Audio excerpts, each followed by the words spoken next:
Good evening! And now we're going to be doing the new raid tier on normal. We're also going to be experiencing the story. I believe last raid tier that also took like 3 hours in total. Is pretty surprising how much story there is, but that might have been me being slow. Hello, Caetsu. How are you doing? So, for anyone that, just in case, if anyone is new to these streams that I make, is that we both go through the story, which means that we're going to read the story. And I'm going to be doing voices, so hopefully you'll enjoy that. And when we get to the raid fights, we experience the raid fights, of course. I'm probably going to be going as Paladin tonight. Good. Great to hear, Caetsu. I'm doing very well too. I'm a bit tired. I've been streaming for like 6 hours, I think, today already. But I'd like to get this done as well. Ah, Caetsu, I had a feeling you would arrive soon. Urgent tidings always seem to carry you in their wake. After all... Wait a minute. Urgent tidings always seem to carry you in their wake, after all. And Master Fortunar recently sent word regarding his investigation. It seems he's uncovered information regarding Professor Claudian's whereabouts and the sudden appearance of Pandæmonium in the Ethereal Sea. We would do well to meet with him at once. If you have no objections, I ask that you proceed to the Ideascope forthwith. I should make the necessary arrangements and join you shortly. That's alright, Caetsu. The thing is that these stories are like side quests. They have very little to do with the main quest story. They might like be related to something that happens in the main quest, in that we happen to be in areas that you unlock in the main story. So it's not so bad. It's like most of the characters in the story are going to be its own closed story, but some of their names might be very familiar, even if you're in Heavensward. But I do want to say that if you are in Heavensward, by the time you reach this point, unless you're like turbo speedrunning, I don't think you're going to remember this stream. Relatively sure you're not going to remember this stream by then. Did I go in the wrong door? But yeah, we're experiencing the new raid. Oh, I'm not the only one that made that mistake.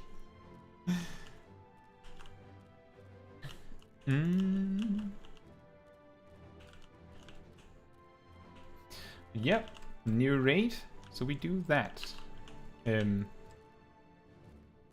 There's also the part that when you actually do this raid on your own, you might not care at all about the story. That is very common, that people just, mash through the story because they want to get to the raid. So maybe you will never experience the story. Who knows?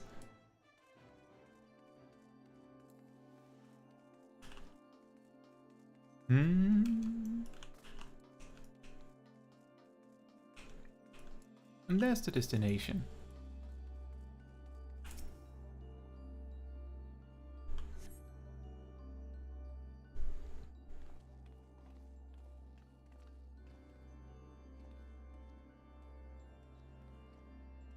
You were part of that group before in World of Warcraft. You're trying to change that.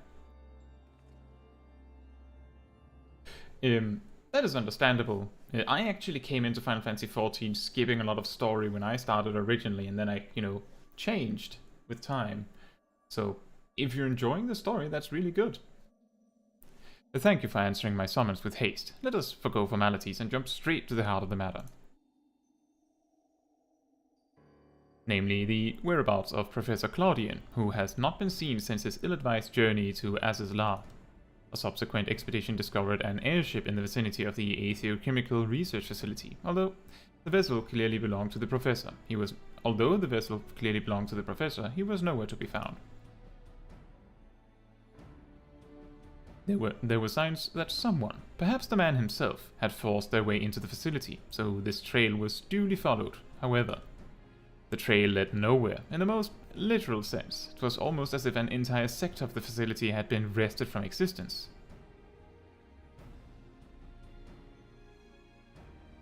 Further investigation confirmed the expedition party's suspicions. Nigh on an entire sector of Azizlar has been teleported elsewhere. Teleported? To where? We believe that its destination was none other than the Ethereal Sea. Here, where its elegant facilities reconstituted as the halls of Pandæmonium. It's a great success, as you can see.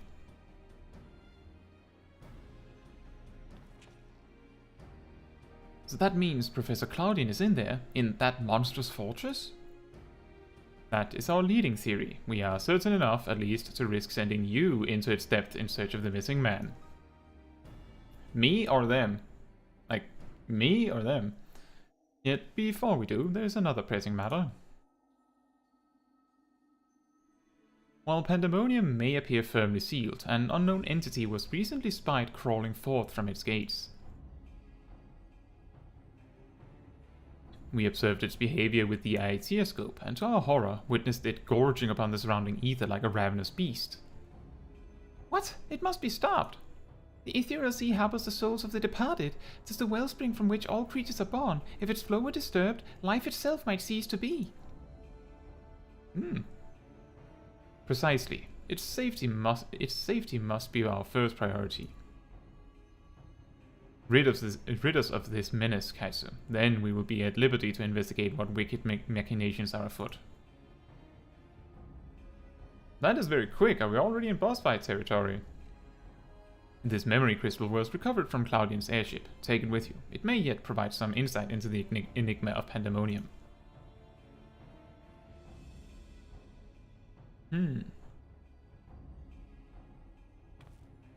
Without Themis, there will be no army of phantom warriors. I realize you're more than capable in combat, but are you certain you'll be alright? Themis isn't the only one who can summon our illusory allies.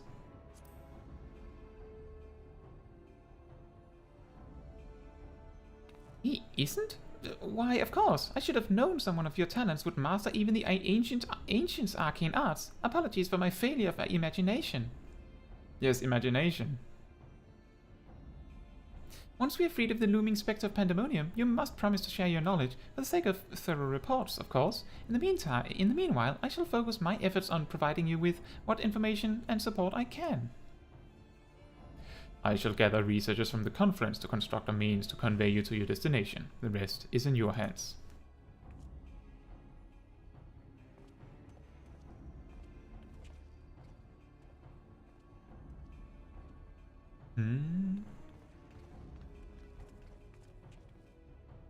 You created a character to do Ariel Reborn again.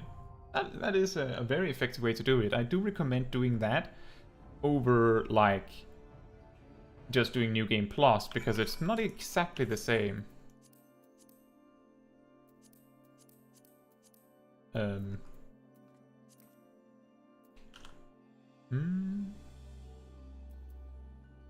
And Coco did that too. Oh, instant queue. Excellent. I'm surprised. I feel like there were a lot of paladins because of the changes.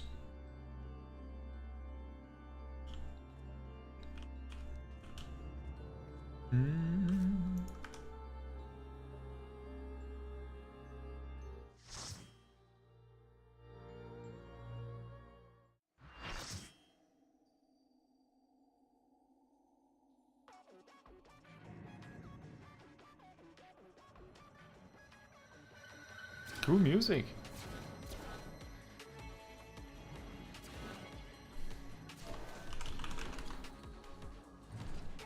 It is a very beautiful song.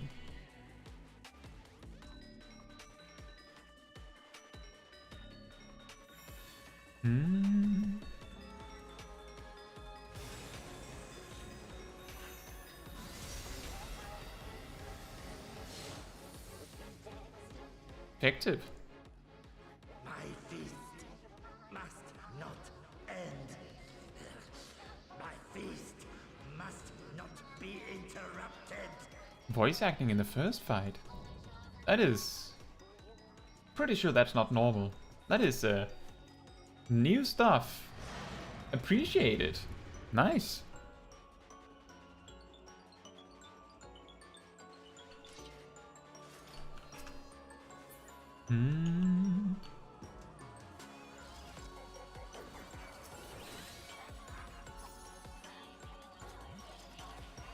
Nice music, I really like it.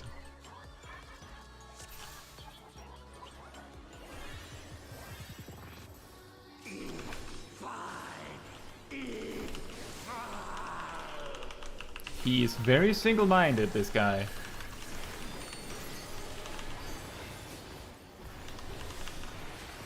Raid wide? Yes, that was the raid wide. As is tradition, the first mechanic is the raid wide.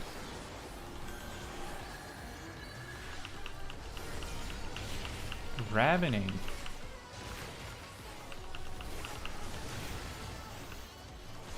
Death brings me no peace. Such is my fate. A lot of voice acting in this. Is without equal.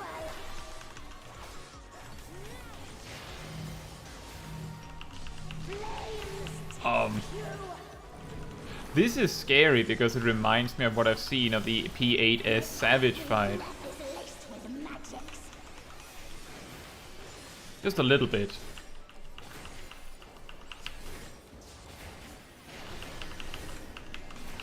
I find you. You can wield such power as mine. How about both? That is going to be very difficult. Little tight. Just barely. We got it. Very cool mechanic. Global swing. This shouldn't kill you. Thank you for your concern. Another fleeting diversion.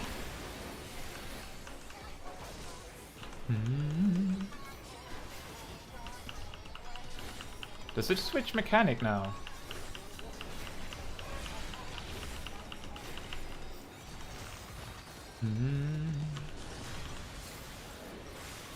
Always more killing to be done, and I'm always happy to oblige. Make it fun for me, eh?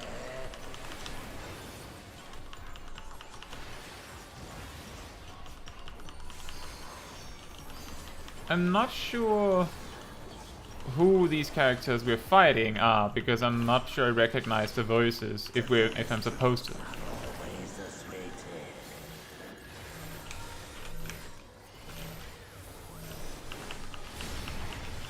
Oof. Important detail there is don't overlap them, they give magic vulnerability debuffs, so that would kill anyone that stands in both.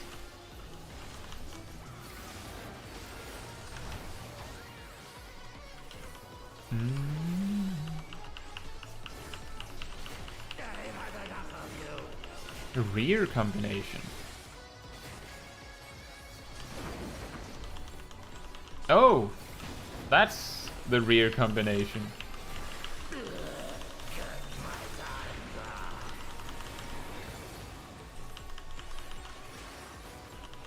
simply split personality the boss fight.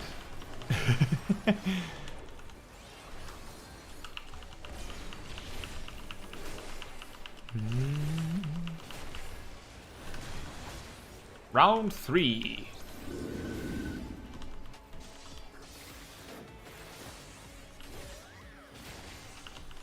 Hey, Kyan. No, you haven't missed much of this stream. We're in the first boss fight. We're in the first boss fight right now.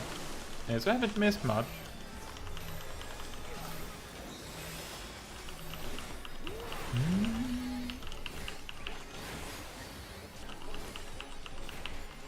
It's a very interesting boss.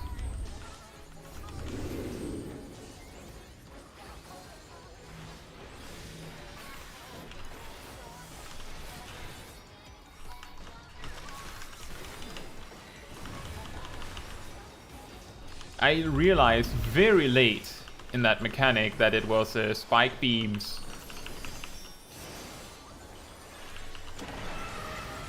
That's why I didn't really move. Well, whatever it is right now, it is doing like behemoth mechanics. Like specifically behemoth mechanics. And this is going to be a wipe.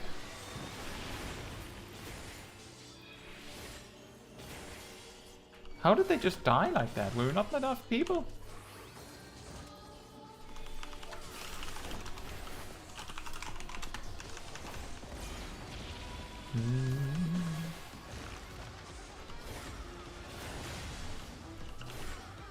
Disturbed once again.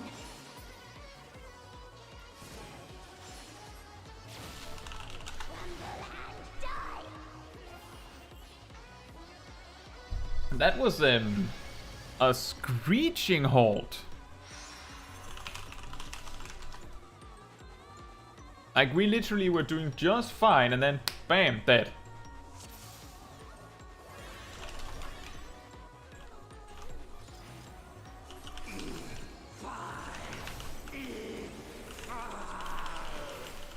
That's ironically what the Savage Raid World First speedrunners do.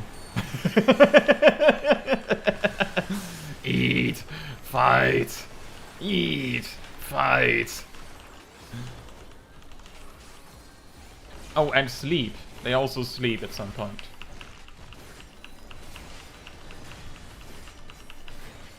Death brings me no peace.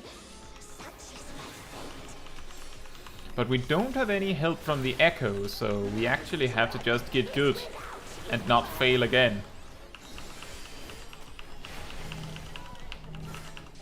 Flames take you.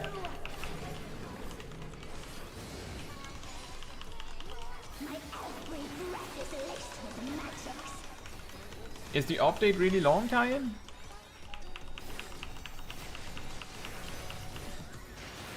That sucks. I hope it speeds up a little later. I was lucky that it went relatively fast for me. You can wield such power as mine. Oh right, now it's both things. Oh, it's on me. Oh dear.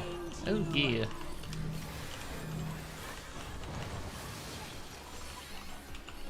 This shouldn't kill you. Oh, we both tanks used reprisal at the same time. Another fleeting diversion.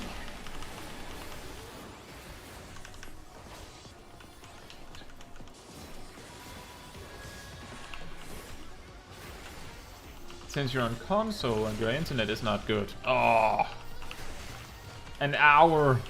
That sucks. Well, I'll be here for at least an hour, probably more. So you at least have me to enjoy the game with. I hope that is at least some consolation.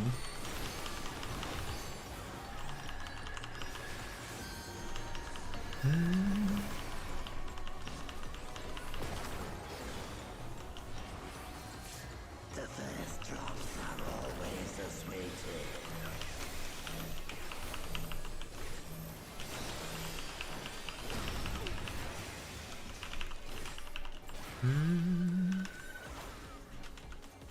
It looks very cool, Tabishi, I absolutely agree. We also already wiped once. This boss isn't kidding around. He literally just wiped us out in one fell swoop by killing both of our healers in quick succession. Rear combination. That means we need to be in the front.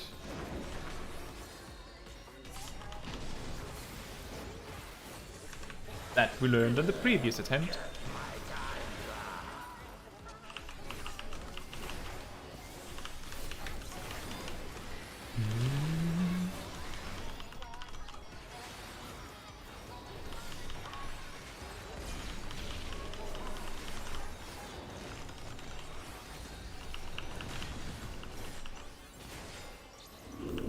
Right, and now we have, like, Behemoth. For some reason. So the very interesting observation with this boss, oh boy, is that it's using mechanics from bosses based on what it has absorbed, I guess. So the first two bosses, the thing is that the second part had a mechanic that reminded me of Ruby Weapon, but I can't logically explain how that would make any sense. So I'm guessing it's a different boss.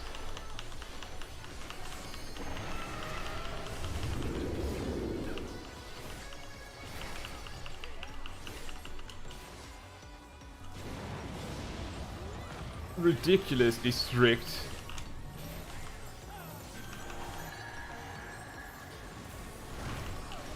Yep, that was what killed us, so now we're further. And we were too surprised by the sequence of mechanics, so we couldn't get it right.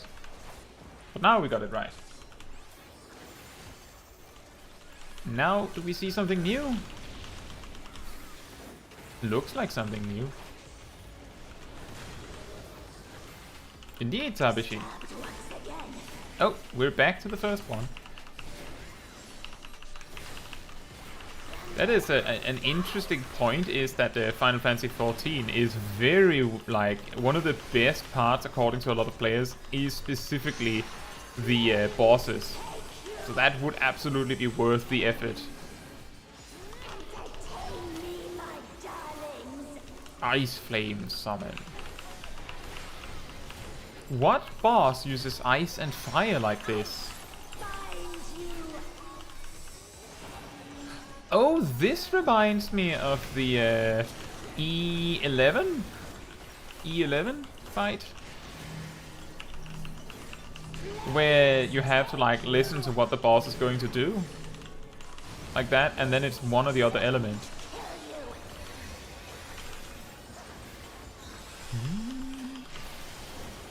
Oh, Tabishi, you just ended A Realm Reborn. Then you have a long journey ahead of you. But that is not a bad thing. That is actually, overall, I would say, a very good thing, because you have all this game to enjoy. And all these raids to experience, because you only get to experience them the first time once. Which is part of the good in me wanting to share my first impression of these bosses.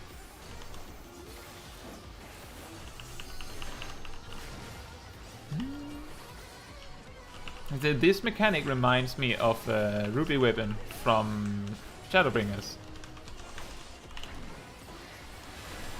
But I can't... front combination. Yeah, I had a feeling that it would be that.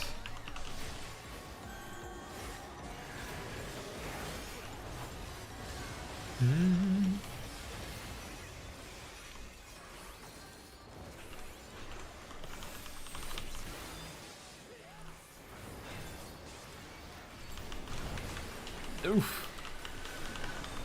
Big tank buster.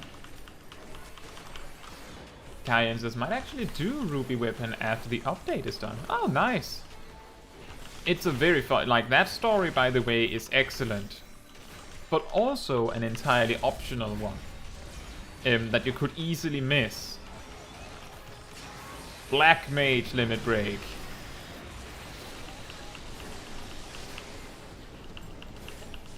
There we go.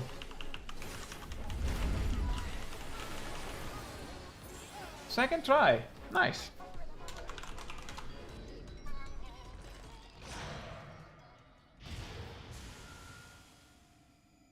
A very good fight.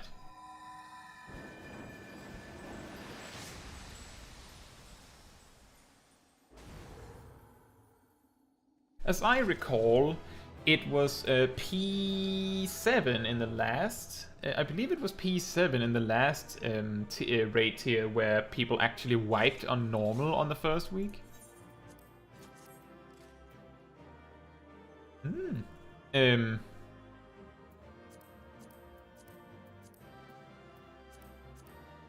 I will need on those that we only need 2 pieces to get.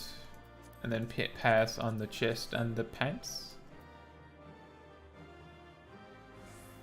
And in the first raid tier, I remember it was, on normal, it was the second boss that was brutal to a lot of players. But on Savage, it was the third, the 3-headed phoenix.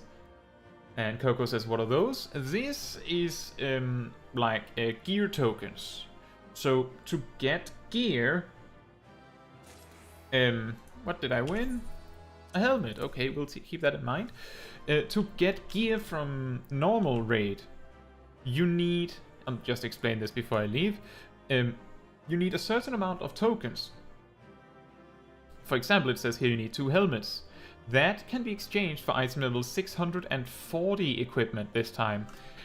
These kinds of items have been a thing, like, forever.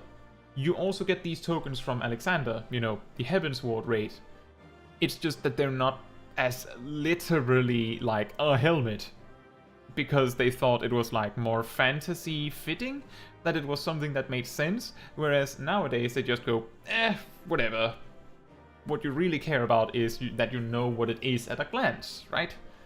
So for 2 of these we can get a helmet. You need 4 chest pieces or pants to get those, and you need 2 helmets, gloves or boots to get those, and then you need 1 ring to get anything on this side. A key thing is that the ring is unique though.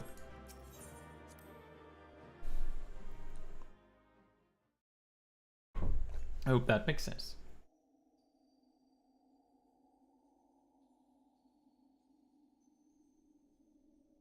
Someone.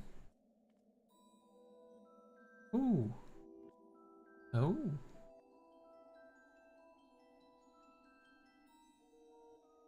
Ah, strange. Impressive work, Caetsu.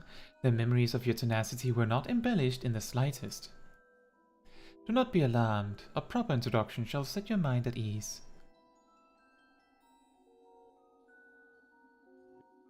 I am Athena, chief keyword of Pandæmonium, wife to Lahabrea, and mother to Erechthonios. It is I who made Pandæmonium anew in the underworld. In a manner of speaking, I am the source of all your recent troubles. I must say, I did not imagine I would meet you in this age. A slight miscalculation, but perhaps a fortunate one, for your deeds in the past have left quite an impression on me. I understand you have chosen to be wary, but I assure you there is no need. I know not what Lahabrea has told you of me, but all that I have done out of sincere scientific curiosity. That appetite yet remains, even after my rebirth. Conflict is the furthest thing from my mind, and I ask that you at least hear me out before brandishing your weapon.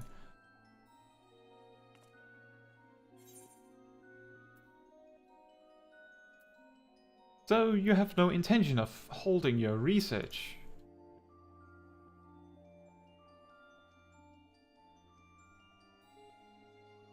I have not endured this long journey to let my dream of godhood go unrealized. The souls of the ethereal sea and the man you call Claudian are indispensable to my work. Worry not, for I treat all my tools with care, especially those with which I will grasp godhood. Disturbing, to say the least.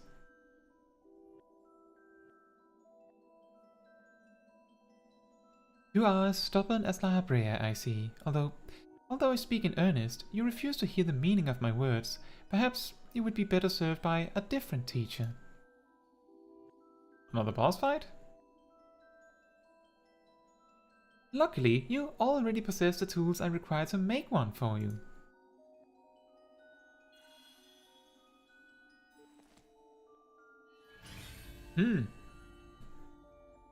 Yes, that crystal teems with memories.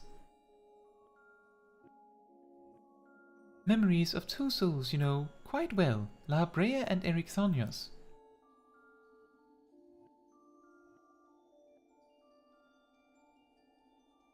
I shall stitch them into the fabric of two errant souls, that, with their help, you may come to see clearly. Uh-oh.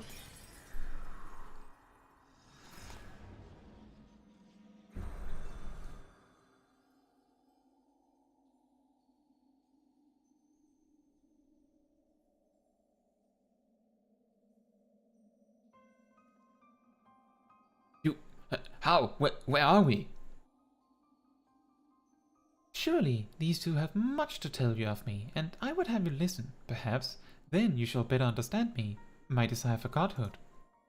There's another, but their soul has proven difficult to work with. However, with these memories, I may very well manage to weave together something presentable. You have a place in my plans. I do hope that in time you come to realize that cooperation is the best path forward.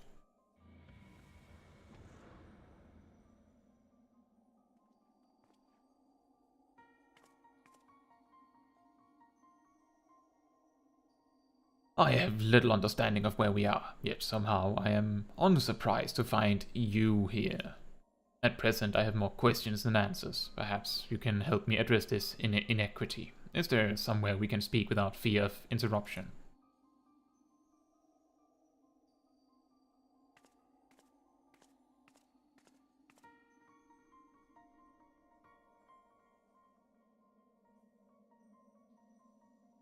Coco says, how is he alive? The best I can say without spoiling anything is this is not who you think he is. This person is not the one that you met in A Realm Reborn. It's not the same person. Is mostly correct. And the reason he's here is because that lady, Athena, just made them out of nowhere. They also start in the previous raid tiers. I don't know how long it's been, Caetsu, but it's good as ever to see your face. Would that it were under more conventional circumstances. Just where are we, and what events have led to this unexpected reunion?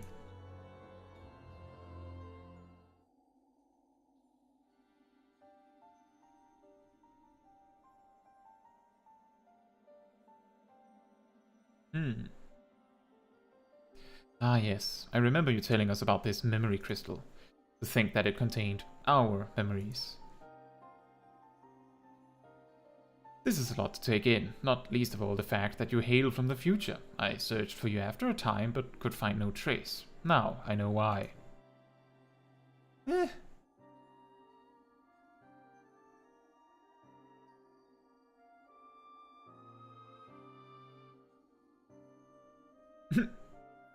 Oh dear.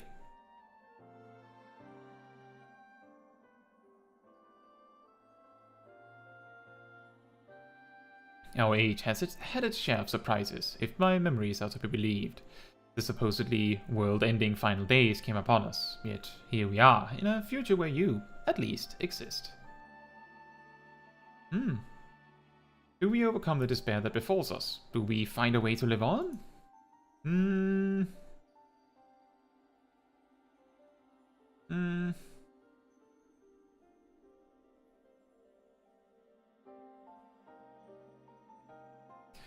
questions without simple answers, it seems. Let us take heart that life endured in some form. As but memories, we may never have the luxury of the larger picture. Regardless, now that it has come to pass, this future must be protected from Athena's scheming. Let this conviction guide our every action.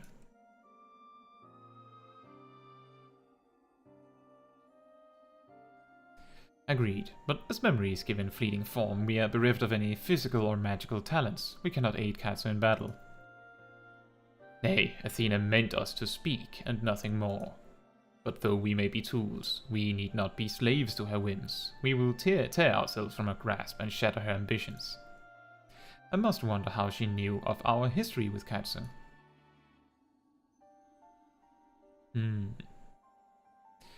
Likely she possessed some means by which to observe events within Pandæmonium, either while they were occurring or after the fact. Regardless, her knowledge far exceeds our own, a shortcoming we must remedy at once.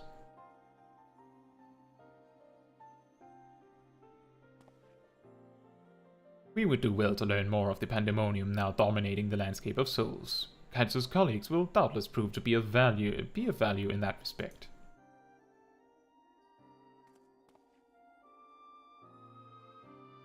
They look very scared.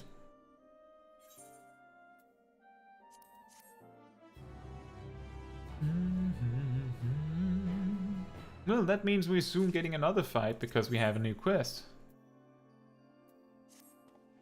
Why do your companions hesitate to approach? We may be unusual visitors, but time is of the essence. Bring them here.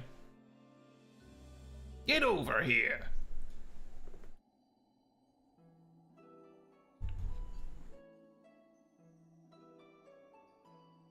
So just for anyone that has not actually seen the previous raid tiers at all, without going into too much detail, the two guys in the long robes are from the past, and these people are from the present.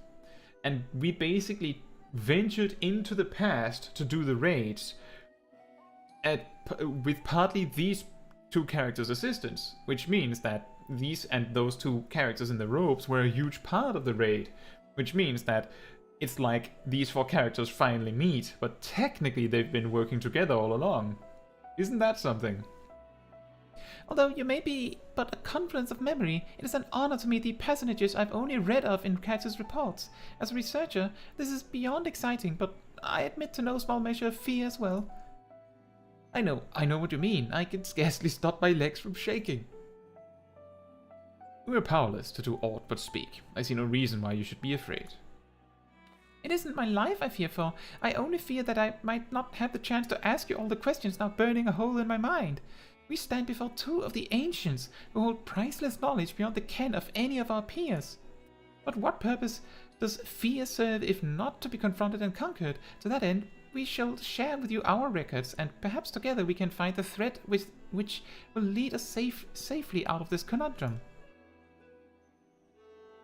Information shall be our most precious resource, for that is the only weapon we can wield in these forms. Our memories are at your complete disposal. We can start with Athena, whose thirst for discovery would see all life consumed.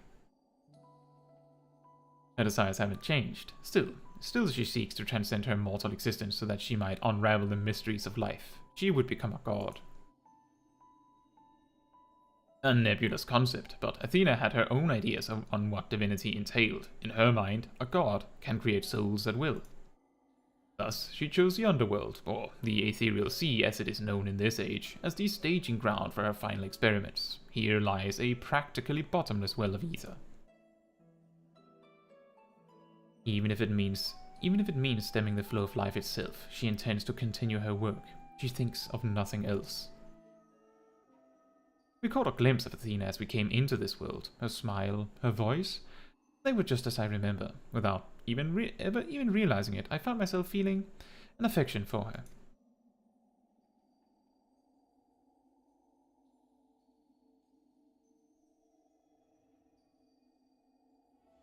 Don't look at me like I've gone mad. I'm not asking you to join her side. I know the true Ericthonios would never want that, but these emotions remain. In memory, if nowhere else.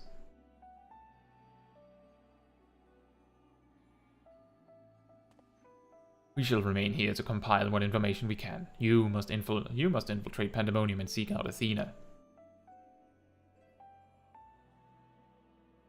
I would ask that you leave the memory crystal with us. It may hold secrets which have yet to be unveiled. Can you hold it? I thought you said you couldn't do anything physical. How can you carry this? All that's left is to cross that menacing threshold. Shall we take a closer look?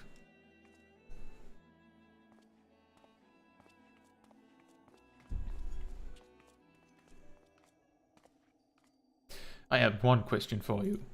Does the word Orosite mean aught to you?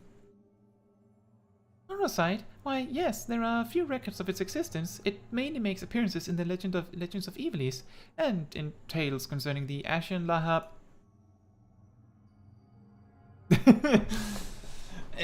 Well, in tales concerning an entity known as an Ascian, this personage is associated with black Orosite known as the Heart of Sabik, a source of considerable power.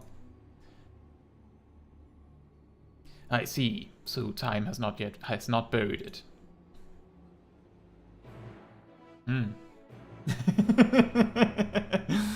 Wait a minute.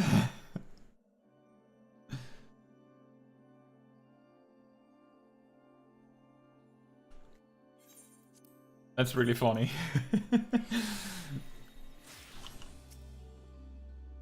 From the outside, Pandæmonium looks no different than it does in the past. However, there's no guarantee that the inside will be familiar. You would do well to secure the area near the entrance first.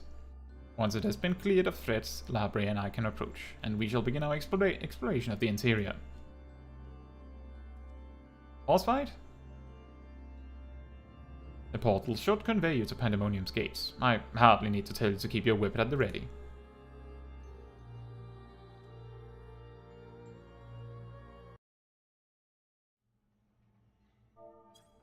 They really like to use A. The Demon's Nest. I knew you would come.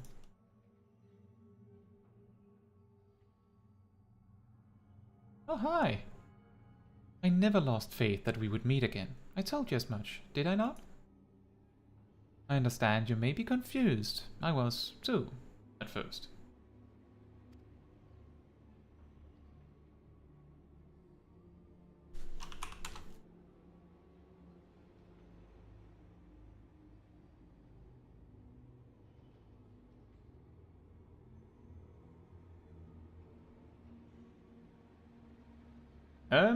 Question. Is the chat still working? I just got a notification from YouTube that it lost connection. Can anyone that can hear me just say anything in the chat real quick?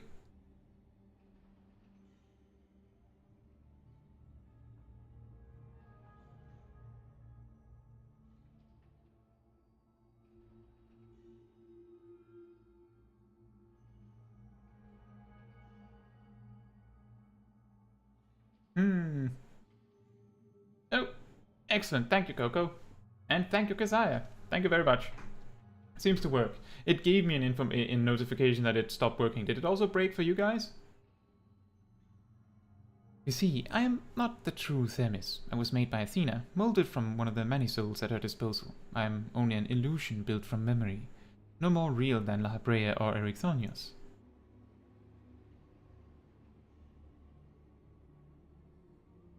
Even so, I believe I have a grasp on the situation. This is the distant future.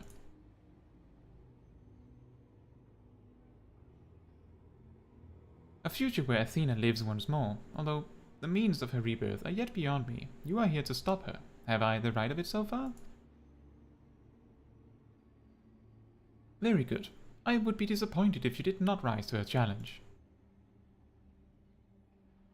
Although, I'm sorry to say that I cannot aid you. My creator has tampered with my essence, and I am oddly inclined to act in her interests. I can do naught but offer you words of warning. We will fight, and it cannot be avoided. There's no need for that pained expression. Remember, I am but an illusion, nothing worth shedding tears over.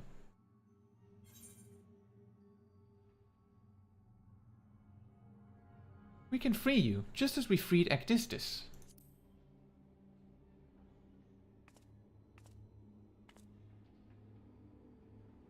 I thank you for the sentiment, but I'm afraid that is quite impossible. Athena's grip on my mind is unyielding. Still, I would ask that you listen carefully to the advice I offer you now. Athena has prepared a new vessel to replace Erechthonios, so that she may become a god. By gathering the souls readily available in this sea of ether, she tempers her own essence. Yet the souls are faint, diffuse. She doubts whether they are sufficient for her goals, so she has turned her gaze to you. Despite your thin ether, you managed to lay Hephaestus low, and Athena would know the secret of your strength. To that end, she has prepared an experiment for her observation. Fight for your life against Athena's creation, and in doing so, give her the knowledge she desires.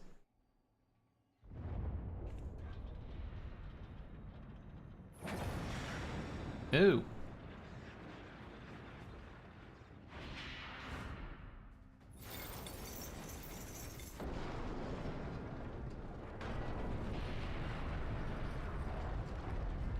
That is a blobby boy.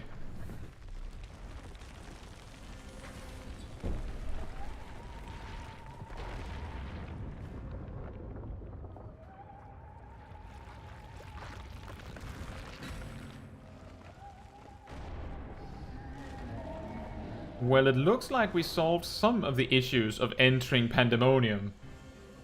On account of Pandæmonium being a monster now. Wow.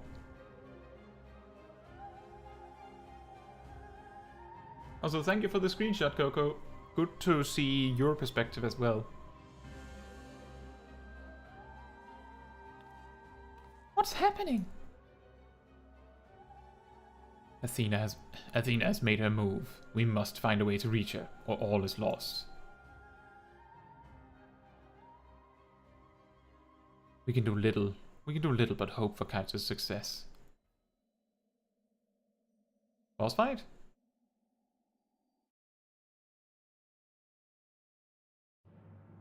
Not boss fight yet.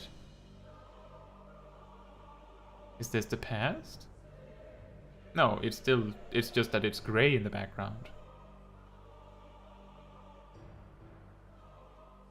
That is absurd. Pandæmonium, once a mass of lifeless stone, now imbued with a soul. Athena has grown much since her death at La Habrea's hand. Although the souls she creates are imperfect, they act with absolute obedience. I know you shall cut your way through this monster, as you have so many others. Then you shall come before me. Do not hesitate to do what you must, for that is the only way to stop Athena. Oof.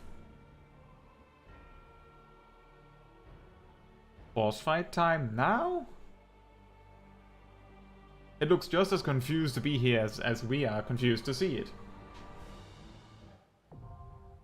The 10th circle. Hey Orion. Have you gotten into the new raid yet? We are getting to the second boss now, you see.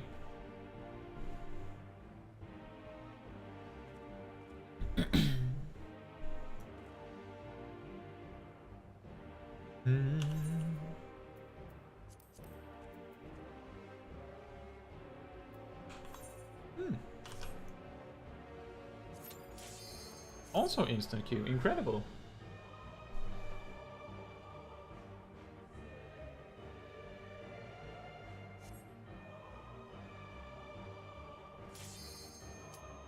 You have not, you still need to go through the second two, whatever's... Oh, you haven't completed the previous tiers yet? I see. Well, it's a good story, so I do recommend going for it. For some reason I assumed you had.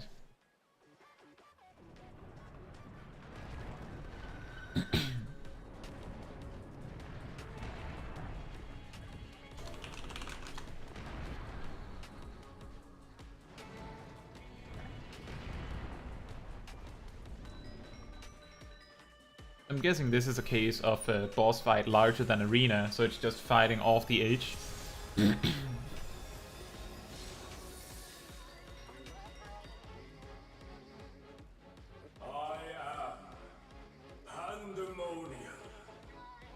You need to do my heal. Countless failures have I wrought miracles. Into soulless vessels I breathe life. Demoniac dungeon. You haven't done Mount Ordeal, so you're a little bit behind on the main quest. I bring Pandæmonium! Indeed. But here is with an A.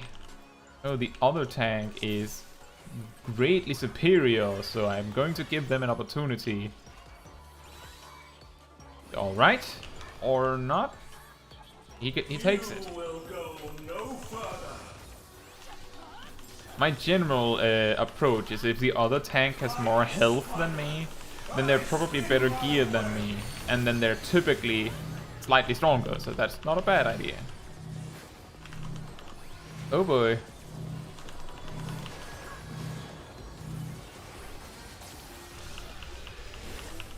Oh, there's like pylons.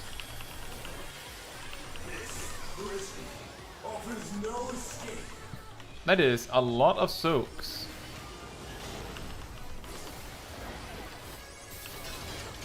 Youch! It's casting Ultima.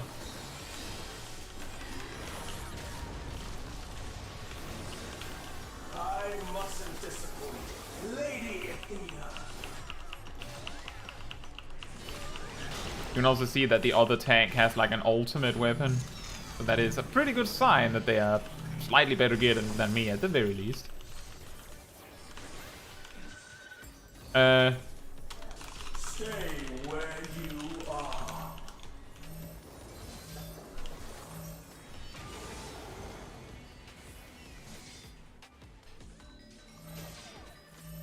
Oh, okay, that is pretty good to know that there is going to be a multi-hit tank buster.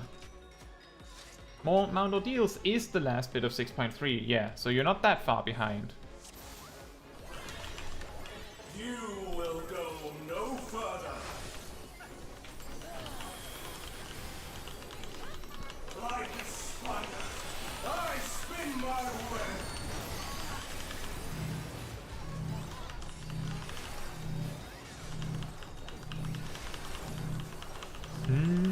That also happened on the first boss, by the way, that we had all like potential races gone and we had to wipe it. This prison offers no escape. Oh, what?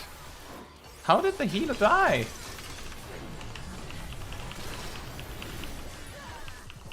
Doom. And that has to be Isunat. That guy's dead.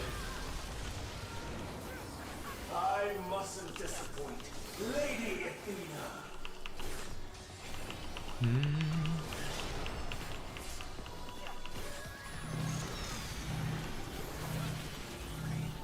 Uh-oh.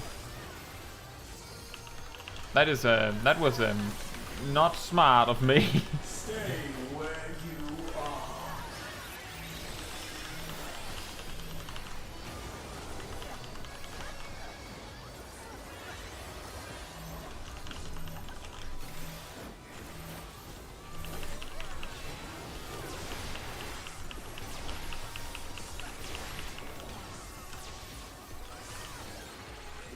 Excellent. Like unto chains.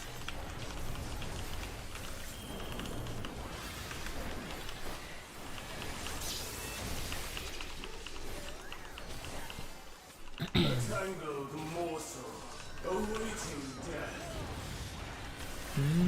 Oh boy.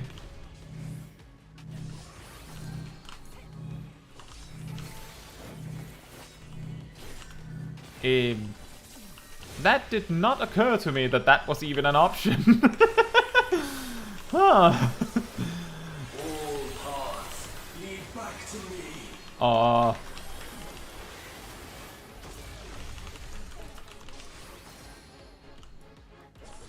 All razors are dead. We also have someone disconnected. I offer a glimpse of Lady Athena's power. Wow. This is brutal.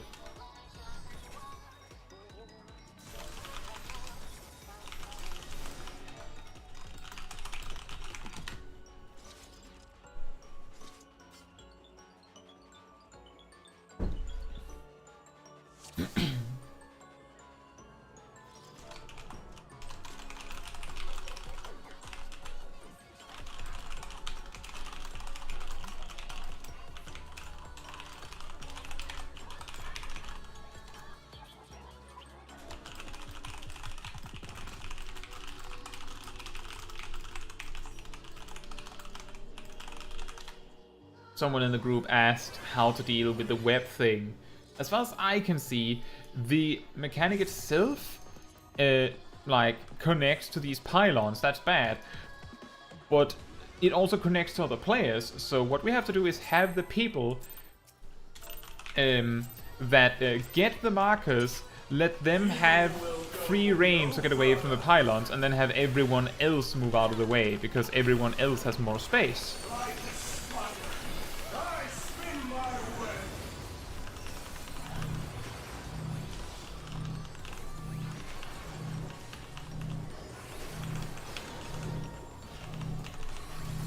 Oh no. Wait, what? This prison offers no escape.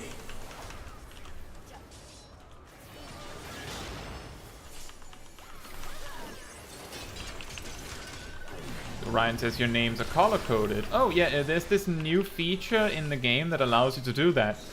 In the character configuration settings under display name settings. I mustn't disappoint Lady Athena.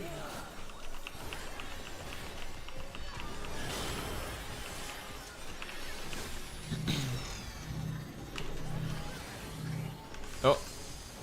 Okay, I made it. Stay where you are.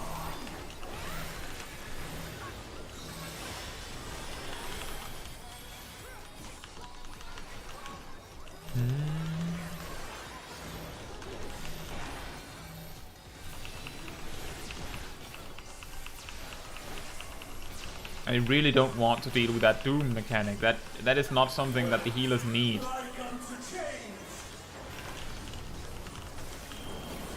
Ugh.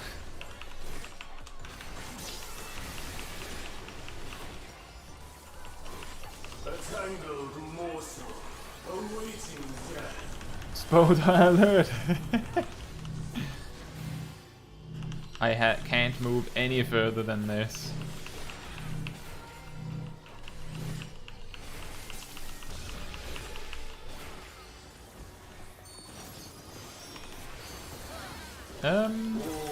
Tsubishi says, is it the same boss? This is the second boss. We've had a few wipes. It's apparently really strong. Of Lady Athena's power. Oh boy, oh boy, oh boy. This is the spot I want to be in.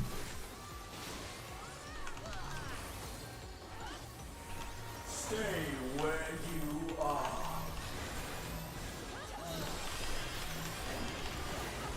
You say, yeah, it saved you from story spoilers. That is true.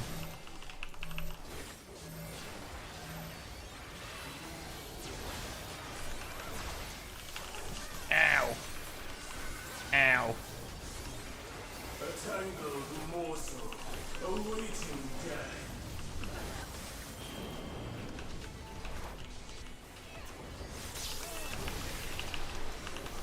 That was a lot easier to dodge. All paths lead back to me. That healer's not dead, apparently. These bars are unbreakable. Touchdown! Okay, I'm running. I'm out of here.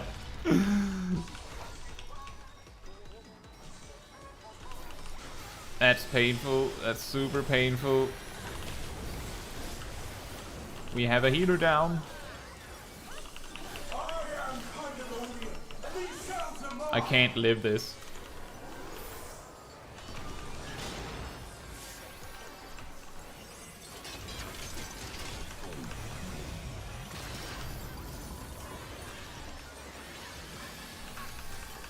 We're switching to safety mode.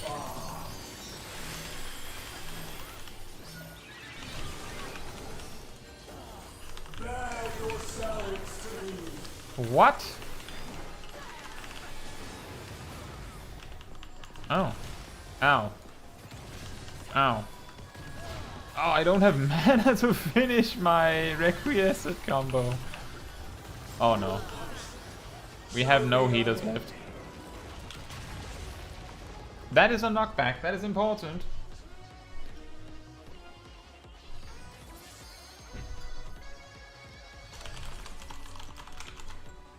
For Athena. For Mother.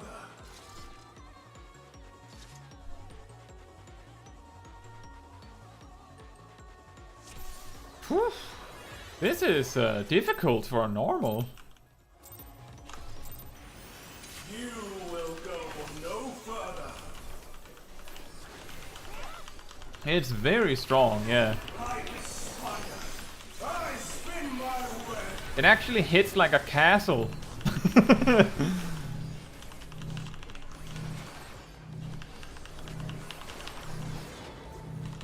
You could say, at the very least, because it's a castle.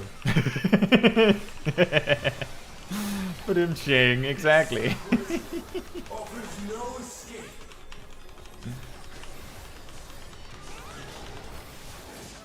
Well, we've already improved considerably on this fight. Considering I think we had deaths on the first time those like pillar mechanic things happened.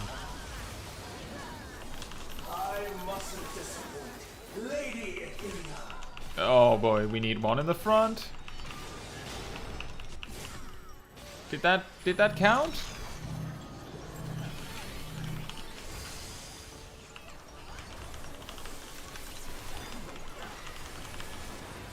Stay where you are. That's fair, Ryan.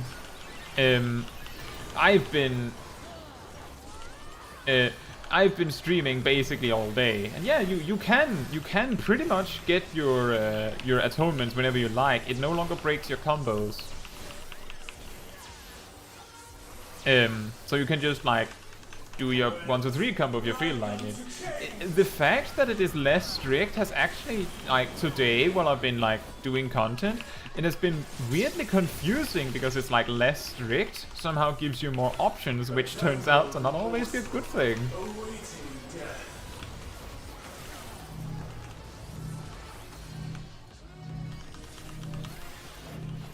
Yeah.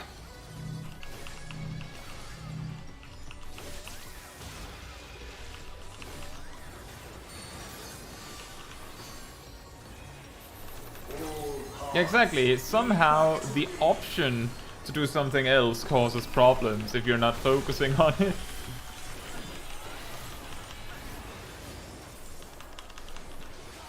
I operate lift. There's also the part that not using atonement immediately is actually efficient and optimal in a way. So the confusing part is teaching yourself not to do it after doing it for so long. Like you actually have to not click the shiny button.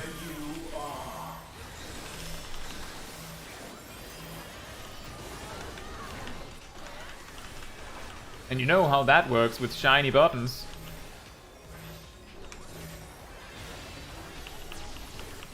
Ow. Ow.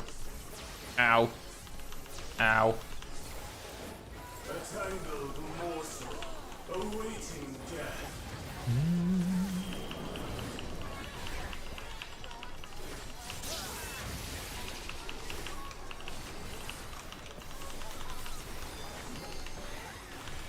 All paths lead back to me.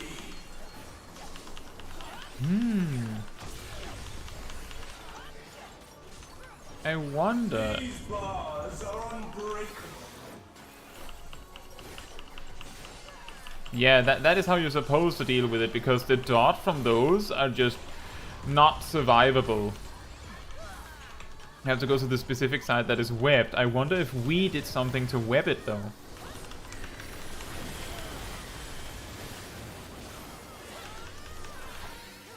I am Pandæmonium, and these cells are mine. Oof.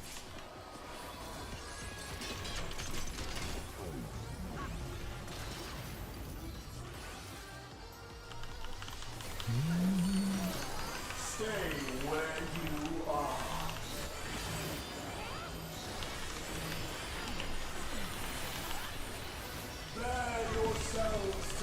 Oh, this is the one where he starts slamming at us, so we just have to...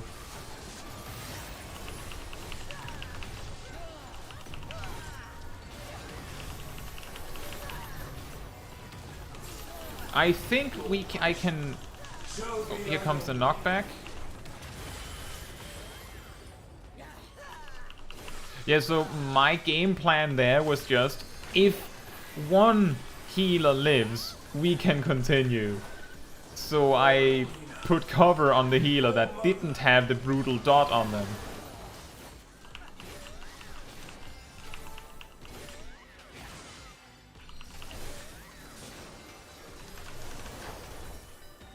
I'll give you special cells. Ow! The Immerse game pack, it's like something that changes the way the game sounds, allegedly makes it sound better. I don't have it, so I don't know. But it's something that they've been advertising since, like, the release of Endwalker. Like unto chains. Have we gotten through all of the mechanics?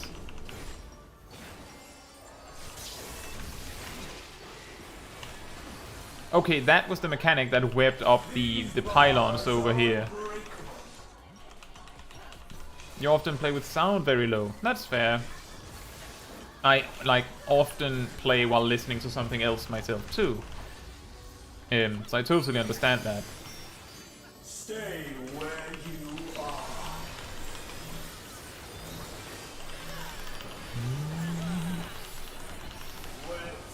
Like unto chains. But I don't, like, I haven't looked into what it is exactly, so I haven't, like, had to worry about it. This is difficult.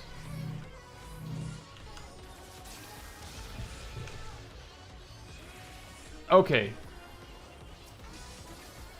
Save the healer quickly! Lead back to me. Come on, run!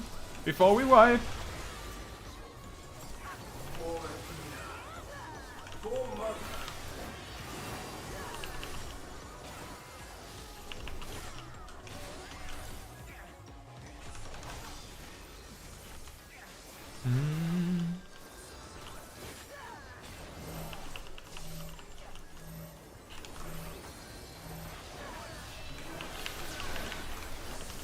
That got really close.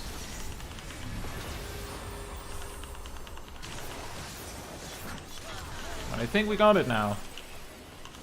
Even if you're going to use Ultima.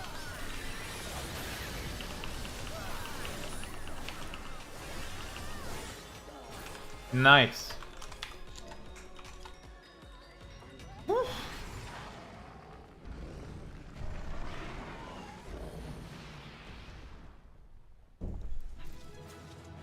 Coco says, where's my 4K texture pack?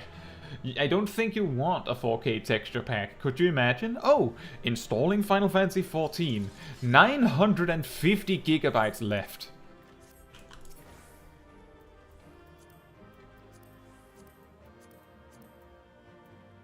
I'll continue to need on the things that require at most 2 components. Specifically. That was a good fight. The best part about this is, like, because we're oh, the tank didn't even want loot apparently. The best part about this, having a good fight in the raid, even on normal, is that like, I'm going to be doing this every week for a while now, so they better be interesting, right?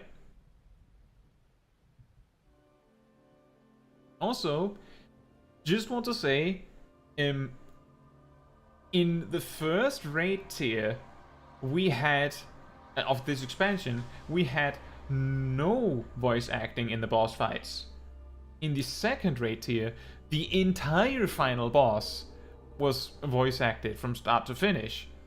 Both the phase 1 and the secret savage phase 2. And now, so far, 2 out of 2 bosses are fully voice acted for the boss mechanics. And I just want to say that we had a talk about this on the Discord community server, where we were talking about voice lines in games, and I was actually like, started writing a manuscript for a video on that, and I was like, wait, new raid is coming soon. Let's wait for that, just in case. What do you know? All of the new bosses have voice lines. It is great. It's excellent. I love it. That was a beautiful display, as always. I stand enchanted by your grace in battle.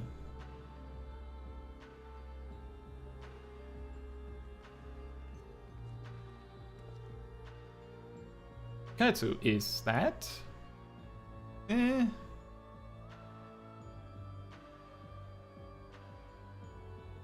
Exactly, Orion. Pandemonium's final gate has been cast wide. I shall await your arrival beyond.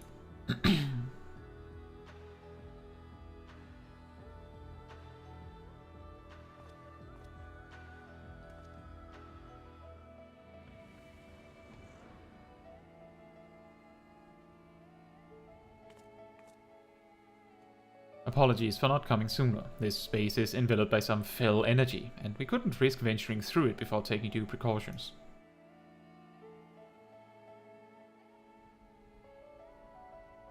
Were my eyes mistaken? Was that Themis? Tell us what you know. We must consider our next course of action carefully.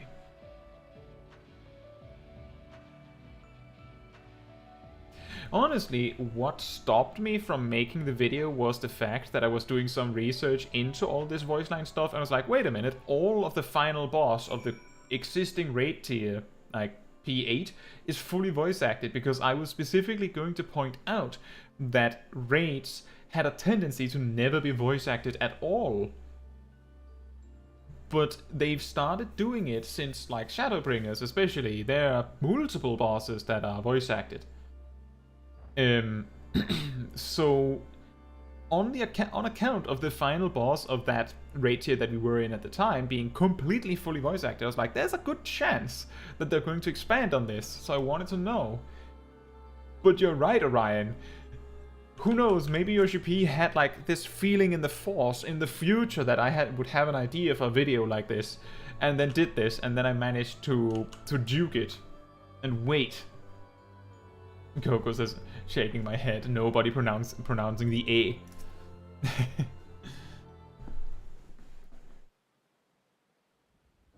I bring Pandæmonium.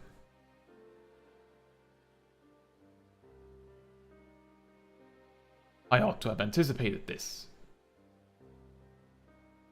Hey John, there's a new player here. That fight was amazing even though I can't see it. Oh. Yeah, it was a lot, right? If you're very new, then it was probably very overwhelming. Depending on how new you are, just remember, this isn't like, you're supposed to be good enough to be able to deal with this by the time you get to this point in the story, and you will get there by just playing the game. So don't worry. Don't worry. I ought to have anticipated this. If she bore witness to past events within Pandemonium, Athena would have found Elidibus impossible to overlook.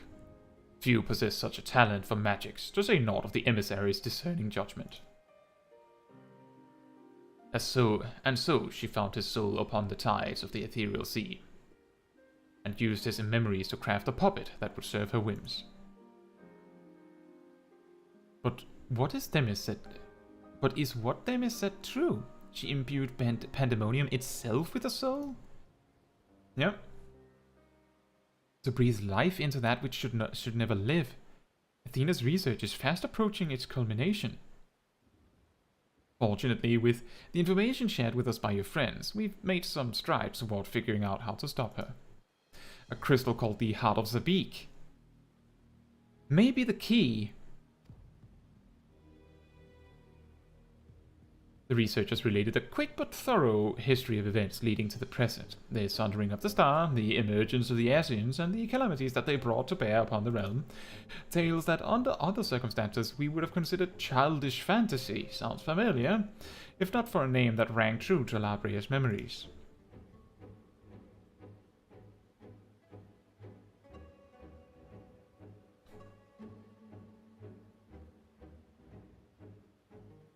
The Heart of Sabik. To you, the secret of the Ultima weapon's might, not least the spell known as Ultima, and a source of enduring mystery.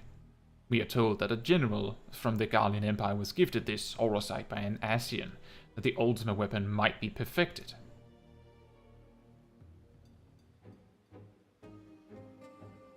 The identity of this shadowy benefactor, however, remains a curious unknown, because the science researchers specifically chose to leave that part out. For a good reason, I suppose.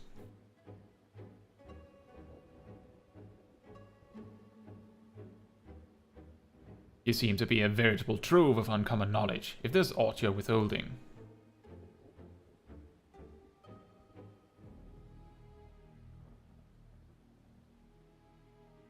Very well. At present, the Heart of Sabik itself is of greater moment.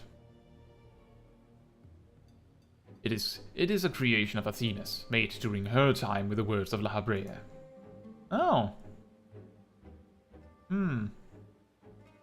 This predates even Pandæmonium's construction. She brought before us a crystal she claimed to have chanced upon, saying it contained immense power.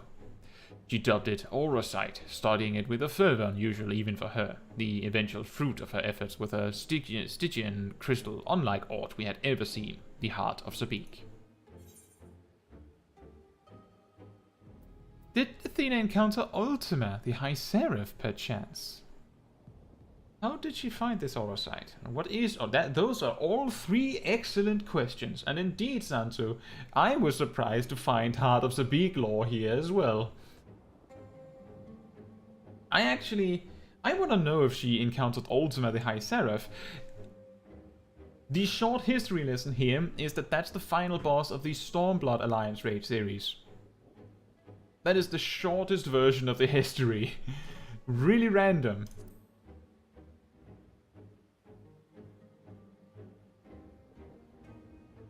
I wonder if you're not given that option if you haven't done that Alliance raid. An unexpectedly specific question. I gather that the Heart of Sabik is not the only Orosight in this era. Regardless, I know naught of this High Seraph. Athena was never forthcoming as to how she found the crystal, though we came to suspect that it was not of our star. Much later, we discovered that Orosight magnifies the desires of those who come into contact with it. This would do much to explain Athena's actions following her recovery of the crystal. Alas, this realization came too late. By the time I moved to seal the Orosight and its insidious influence away, Athena's plot had already been laid. Let me just see. John says, I'm new. Just downloaded the game yesterday, planning to play Ninja, but most of them. You cannot choose Ninja directly from the character creation. You have to reach level 10 and then switch to Rogue. To do that the fastest way possible, you have to start as a Marauder or an Arcanist, because they start in the same city as Ninja, or as Rogue. So you reach level 10, do your main quest, just do your main quest. Eventually you will unlock being able to switch jobs. Also remember to do your job quests. I think that is also a requirement. Your class quests. And then you can switch to Rogue. But you want to be an Arcanist or a Marauder if you want to start as a Ninja, because you cannot choose it from character select. You have to get there first. If you need some guidance on the job,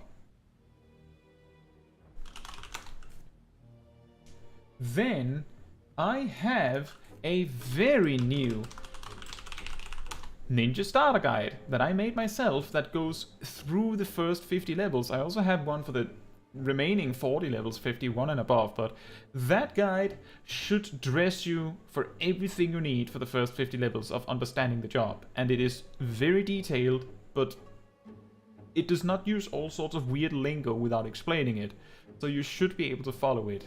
The key things that you might not get would be like weapon skills and spells, but that is something you will understand when you open the game.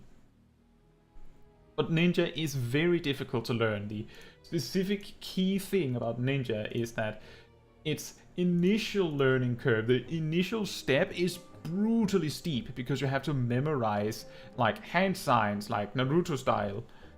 But if you want to play it, you'll get there. I know. So, what became of the Heart of Sabik? I took it from Athena's laboratory after I ended her life. The density of the ether within was unlike anything I had observed. I knew its capacity for destruction, but further analysis proved impossible. I elected to safeguard it myself. Yay, safeguard it! That's what you did.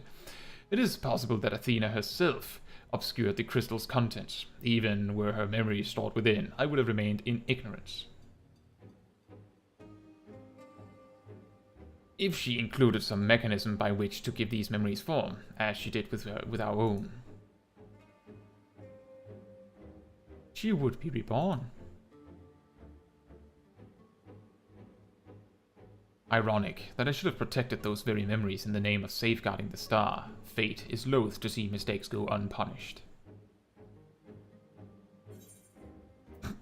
Quest complete! Kahon! Kokytos no Jutsu! Actually, the Katon Jutsu that ninjas have is basically giant fireball jutsu from Naruto. It's literally giant fireball. Which is what that means, if I remember correctly.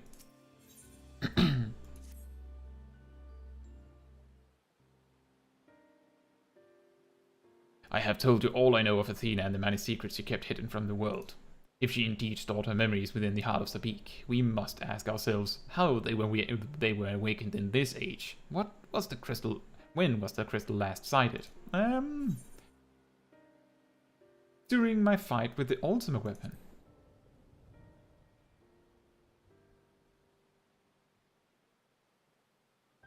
In which you triumphed, but failed to recover the heart. Yet, according to your colleagues, there was another on the battlefield that day, an Ashen. And this selfsame Ashen was later struck down at a location known as the Aether Chemical Research Facility. I've heard that name, and recently, the site of Professor Claudian's disappearance. Indeed, he was tracing an ethereal signature resembling that of the memory crystal in his possession. A signature that may well have belonged to the heart of Sabik, in which case it is no coincidence that Athena's awakening followed. But what reason would he have to bring her back to life? Was his mind not his own? Yet more questions without answers. Although Athena's essence is that of memory, her magics have not suffered for lack of a physical body. As the world is now, it should not be possible, but she must have found a suitable vessel. If Elidibus is to be believed, she readies this vessel for godhood and is perilously close to success. It beggars belief, as you well know, you were the linchpin of her ambition. Yours was the only form that could contain the immense power Athena required, and it has long since turned to dust.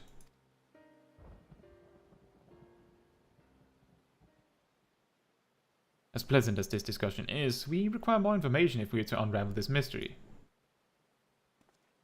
You know who awaits you, Caetsu. Themis. I fear you won't find him so cooperative as we are accustomed to. We know not how vast the space beyond these gates may be, but somewhere within lurks Athena, with Elidibus leashed at her side. This may be a simplistic theory, but hear me out. If Themis arose from his memories intact, he will be eager to see reason. We need only break the magics that bind him to regain our old ally. When I had fallen under Hephaestus' influence, you didn't stop trying until I was freed. I would ask that you do the same for Themis. Though none of us are real in the conventional sense, I feel it must be done. Themis would never have wished to be your enemy.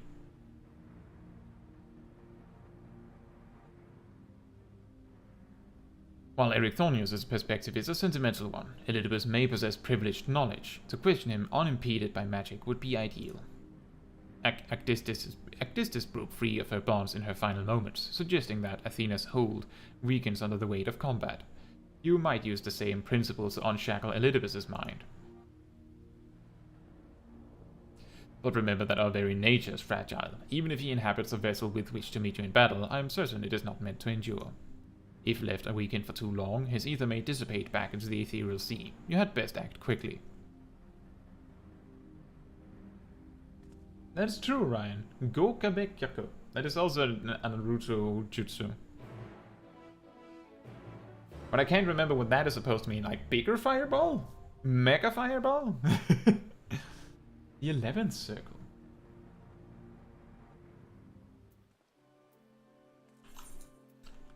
Off we go then.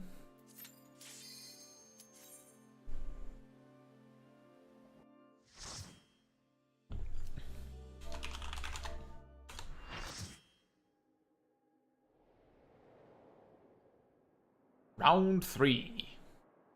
That's a lot of chairs. Is that 14 chairs?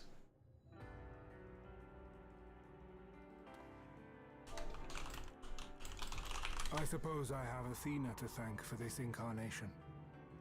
I have long considered how I might stand against you, I admit. In transformation, I present to you my truth. I am Eleventh. Wow. That is cool. And of course, it's a remix of Neath Dark Waters. Nice.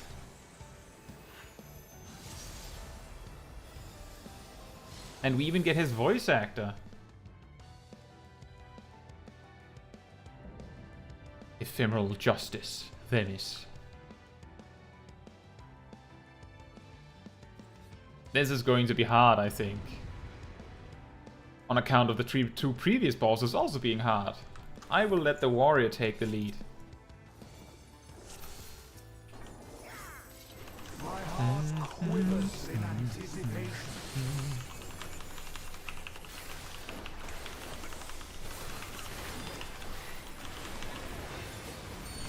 Huge fire destruction. I think I looked up what the Gokemekyaku means for a fun fact a long time ago. But it's difficult to memorize these things.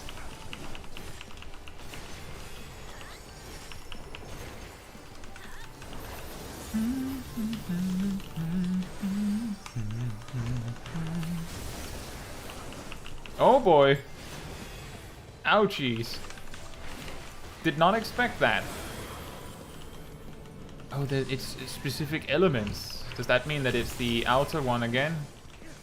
Okay, so the black one is sides, and the white, or well, yellow one is middle.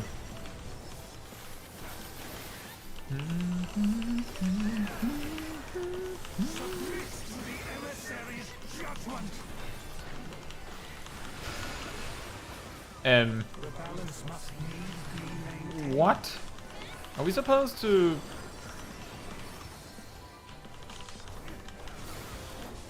Oh, with light?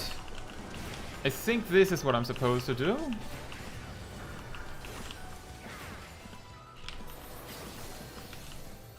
Will you be judged worthy to exist?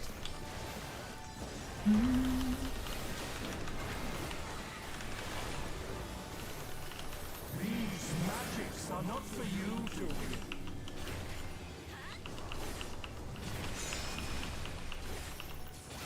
Okay, so that the dark one always means outer, so this means that it's going to be a circle AoE.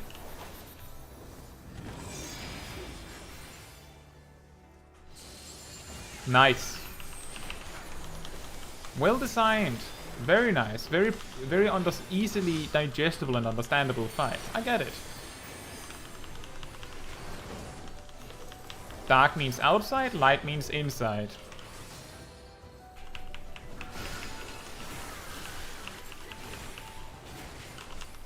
And then we have Sigils of Discord. I just need to know which color I am.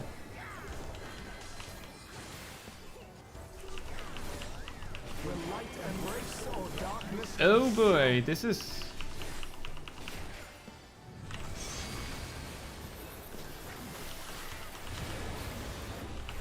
Will you be judged worthy to exist?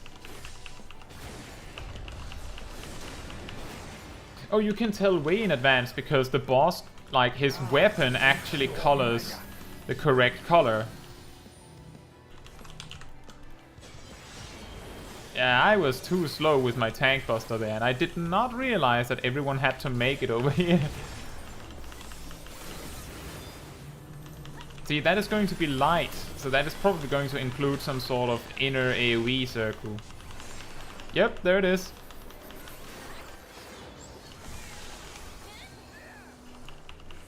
Very, very well designed.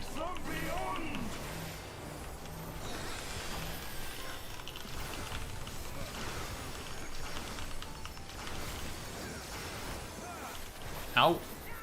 Painful. I love this song. It is so good.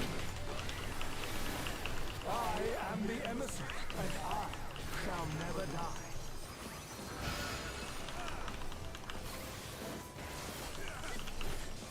Oh, that one. That mechanic. Let me see. Well, I think it appeared right then. Or is this something I'm not noticing? Take your measure. It's going to be outer.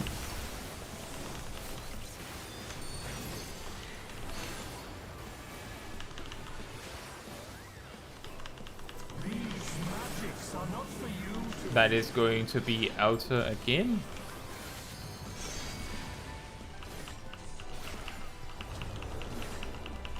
Will you be judged worthy to exist?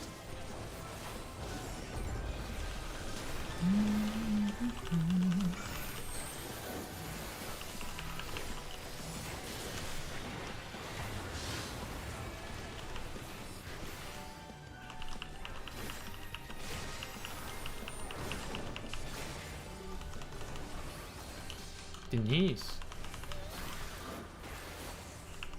Now to take your measure. Outer.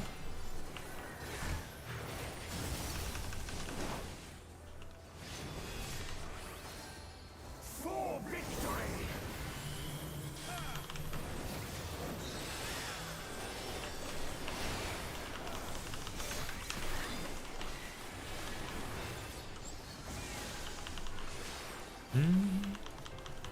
I think this is going surprisingly well.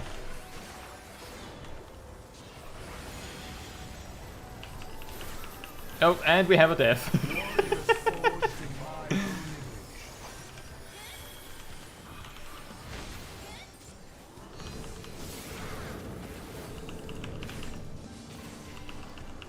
Oh. Ah, this is really important. Yes. The two ads there had the appropriate colors for those mechanics. Magics are not for you to wield. And that is the get to the inner side. Power from beyond!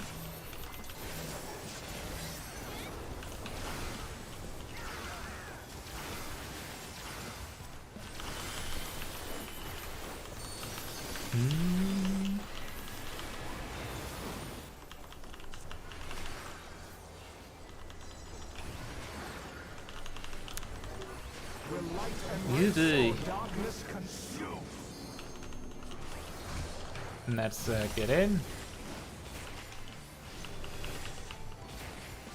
For victory! This boss is also great to fight. For real. I was slow again.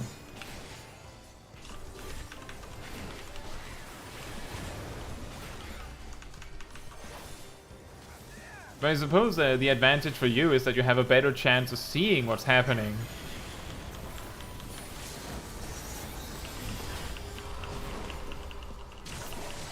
I am the emissary, and I shall never die. He said with 2% HP left.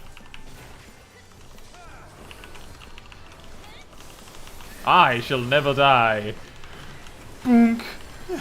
And he's dead.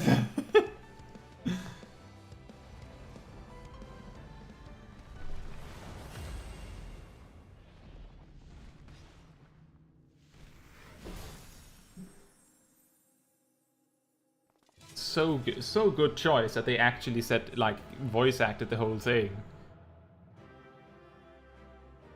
So good. Such a good choice.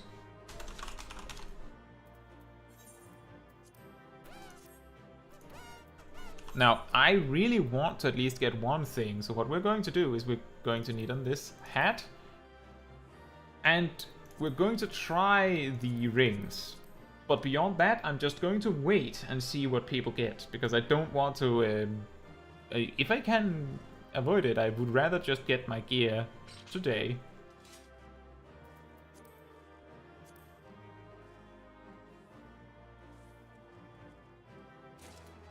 Got my helmet. Perfect. Then we can get something. was such a good song. Another version of Neath Dark Waters. For anyone that is more new to the channel, Neath Dark Waters was actually the background music for basically all of my videos for a better part of a year, probably. The fog has lifted. I knew that Athena's magics magnified the desires of their victim at the expense of aught else, but never guessed what desire of mine she could exploit. Since the moment we met, I've made plain my interest in you, my desire to understand your nature. I suppose that curiosity extended to how each of us would fare in a match of strength.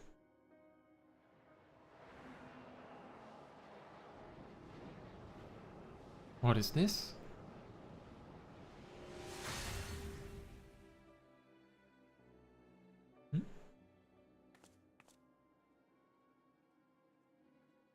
Free, then I'm no longer needed.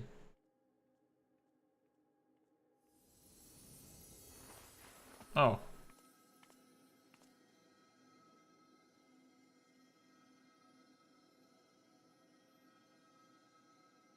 Do not look so crestfallen, my friend.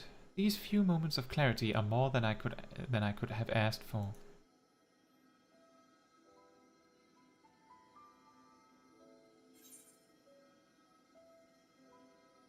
You must render judgment of Athena's actions.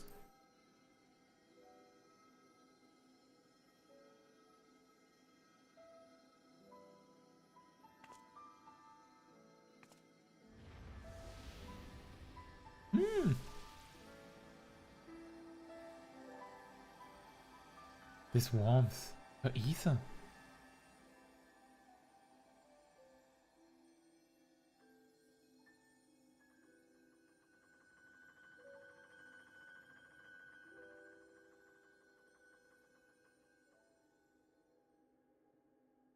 You've grasped the fraying strands of my being and tied them together with your own. Nevertheless, I fear that I'm here on borrowed time.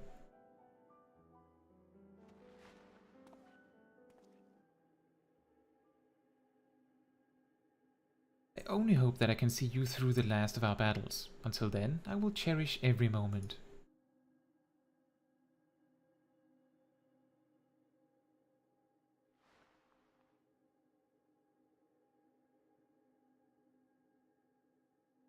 I am Elidibus, the emissary. As such, it falls upon me to judge Athena, who would disrupt our carefully maintained balance to fulfill her own desires. I swear I shall not waver in this duty. Let us return to Erichthonius and La Brea. There is much I would share with you before we embark upon our final ascent.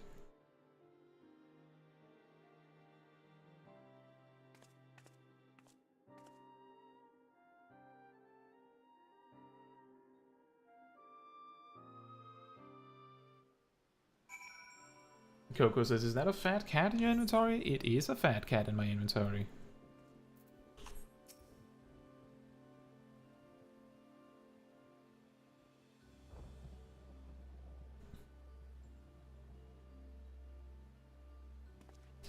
Themis, it's good to see you, and your Caetsu would guide you to our side once again. I'm grateful she had the patience to tolerate my lapse in manners. Athena's hold upon me is broken, and I pledge every moment of my remaining time to seeing that she answers for her deeds. Very good. To that end, I would have you share what you know of her plan. Of course, as I mentioned, Athena possesses a vessel that may serve in the creation of a god. It is someone Caetsu knows well, a man by the name of Claudian. By a twist of fate, his body proved to be ideal for Athena's purpose. How ironic.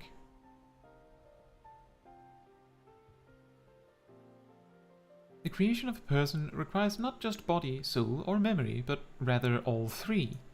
We are made from the memories of our ancient counterparts, etched upon drifting souls and given form through the infusion of ether. We lack a physical body, yet you can see and feel us all the same. Athena is different. She has carved her memories into Claudian's soul while it was still within its body, and thus made both her own. But even she is prone to error. After the Sundering, Beings became more fragile in both body and soul, and this difference prevents Athena from realizing the full extent of her desires. So that's why she has turned her sights toward Caetsu. Her uncommon strength rivals even the mightiest of our age.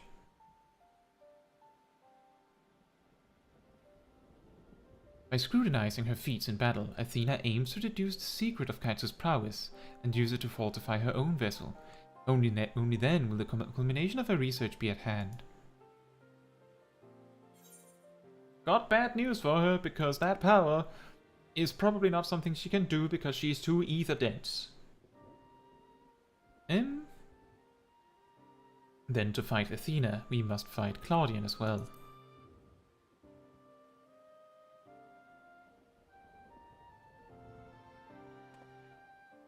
We need not hasten to the man's destruction. Athena can inscribe herself upon another's soul, but she cannot erase its will.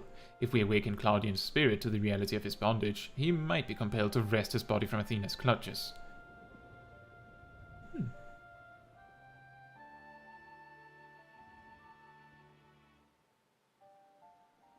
We still don't know why she chose Claudian. What makes him more suited than anyone else?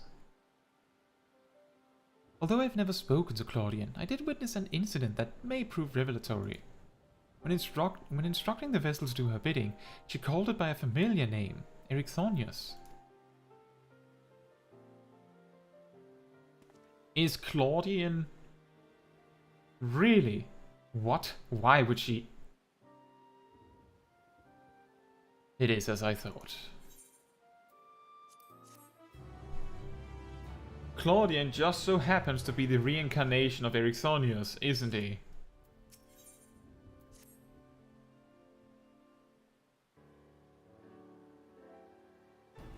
Themis, you may have just handed us the key to rescuing Claudian.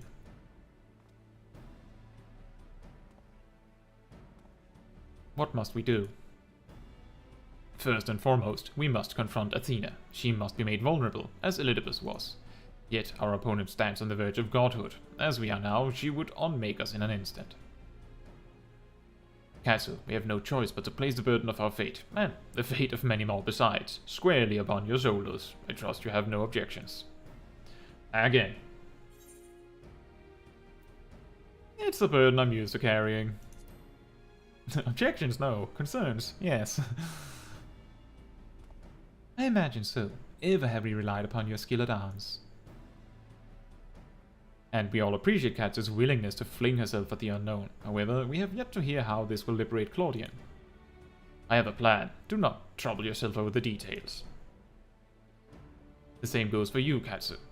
You must focus the entirety of your attention on Athena. She will not be easily bested, even by one of your prowess. Then let us trust in La Brea, and prepare for the battle to come.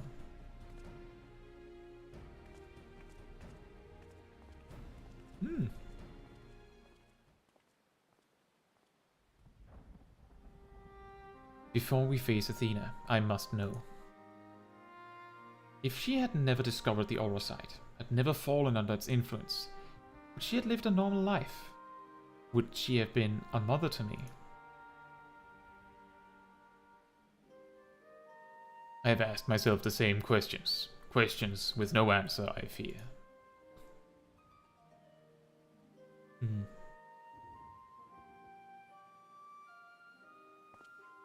But let us put them out of our mind. There is something we must discuss, and I would do so not as La Brea, but as father to his son. Oh.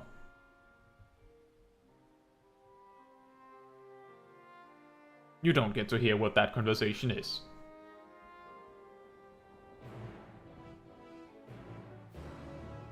Orion, you can, we can, if you want to, we can discuss that in the spoiler chat after the stream. If you'd like. Then you can safely discuss it with me.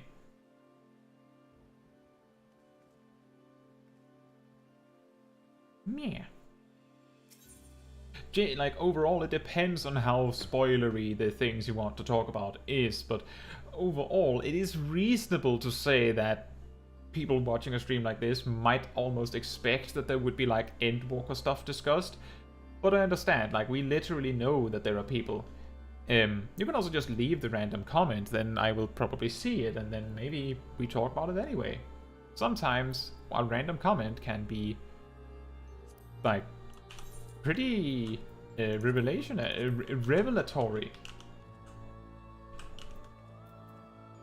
Final round. Fight. The 12th circle.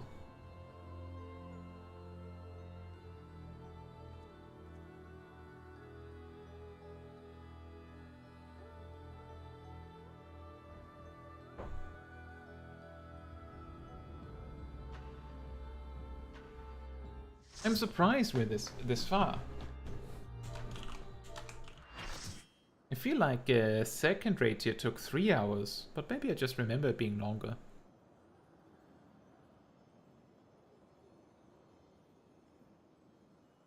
You have done well to reach the seat of godhood.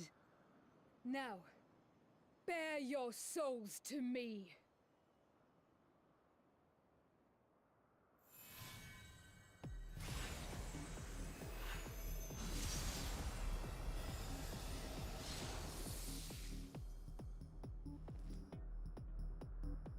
It's a dance party.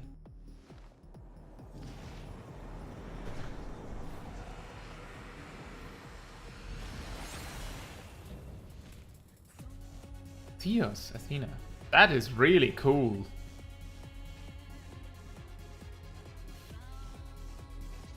Is she gonna brock us here? Just closed eyes the entire fight?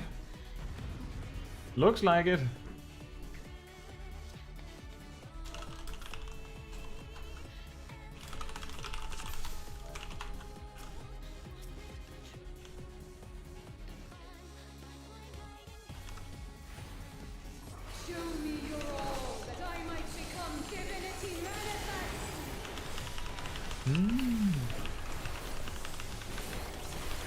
On the soul.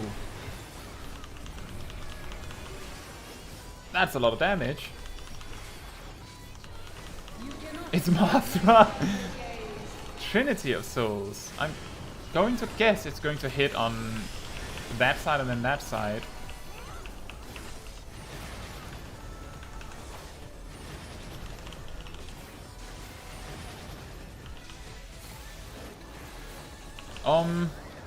Our survival relies on that summoner acting extremely fast.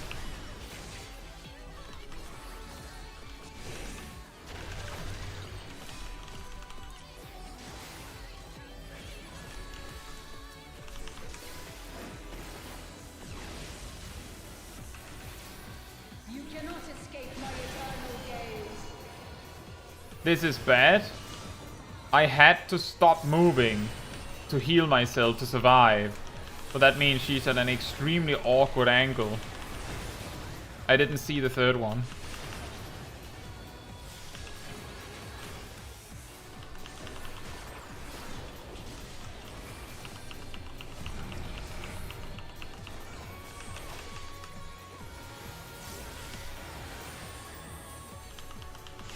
Oh my goodness, that's a lot of damage. That's a lot of damage. These chains are forged from the fabric of creation.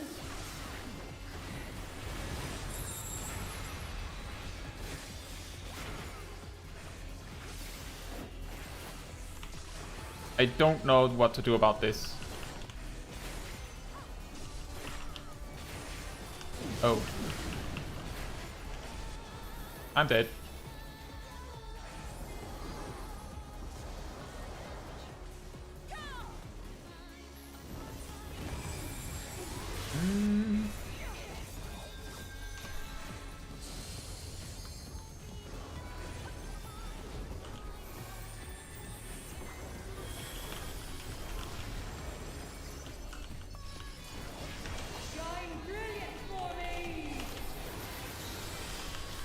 Oh boy, this is oh, that was close. This is... I feel like it's harder, not necessarily because it's harder, but because the boss is not as nice about telegraphing her attacks compared to the last one.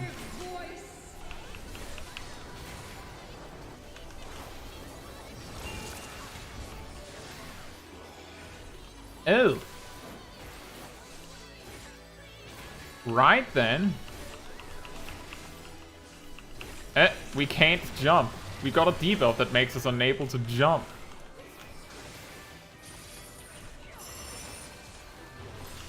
Hey, Bojack. We're running out of space. Nom. Nom. You cannot escape my eternal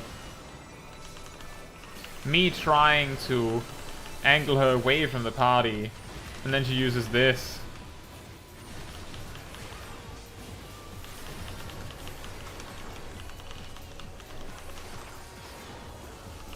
Yeah, debuff that prevents us from... I don't know why. It specifically said we can't jump. That's what it did. That platform is small guy eating candy. To what end? My guess is that you can't, like, jump from the platform that she's deleting in the very last moment, because you can't jump at all. That's my best guess. Ads?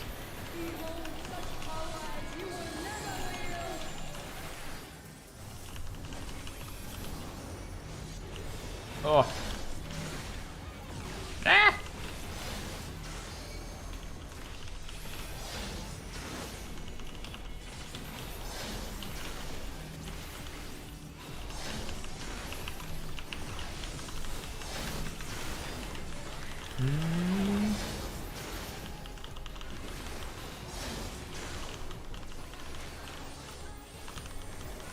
I think we're going to recover from this just fine. Maybe not.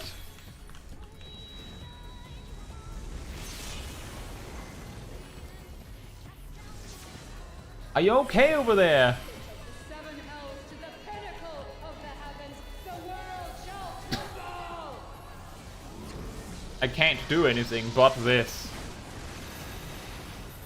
The samurai over there just has to hope. Such a singularly resolute soul. These chains are forged from the fabric of creation.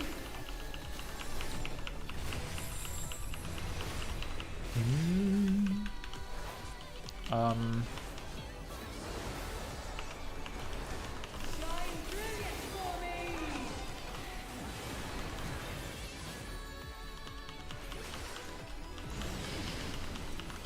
This is the Dono Deui. The Dono Deui. Oh, it's two on the same side and then switch. It's a mix-up.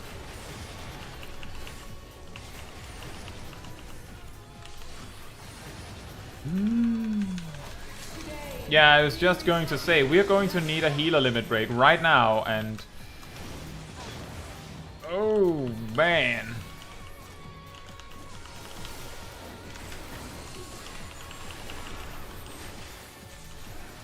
Hallowed ground. This is the time.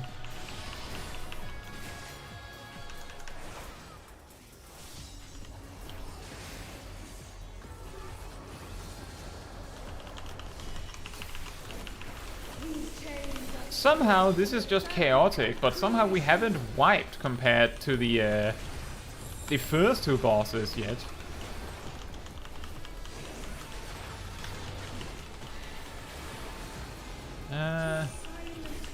Is there a Donodewi to find?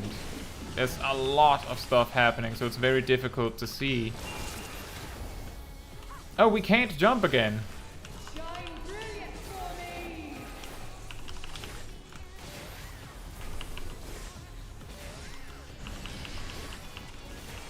me! Our healers are close to death. Cover the one that might survive.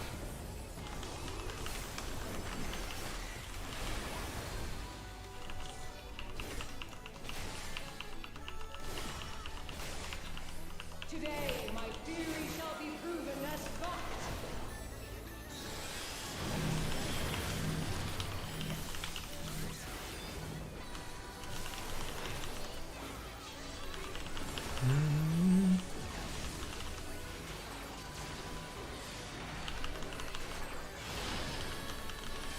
so much damage. I used like 3 cooldowns and it still did significant damage.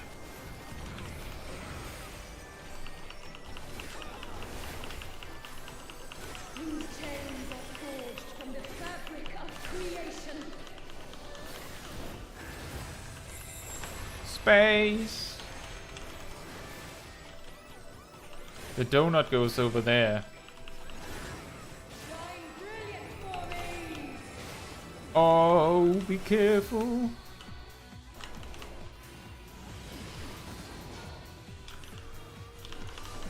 cannot escape my eternal gaze.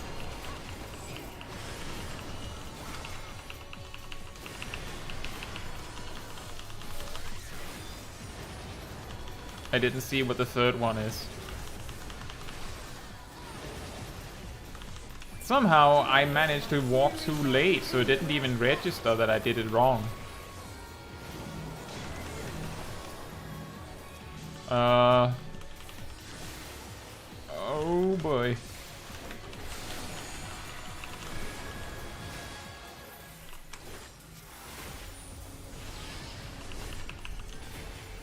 I used Passage of Arms to ensure that I would block it, because I didn't really have much else.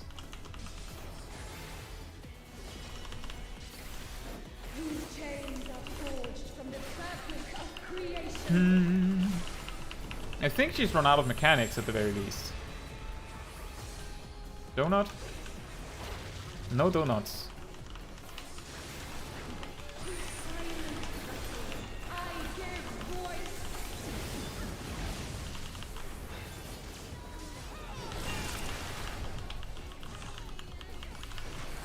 Shine brilliant for me.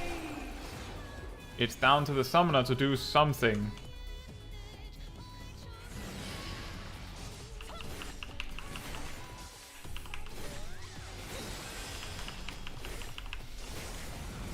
Yeah, the tank buster is really strong.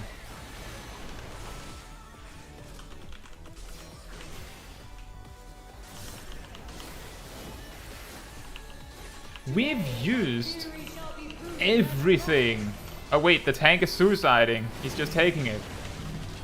Holmgang, nice. Good call. I don't think we had the power to do it any other way.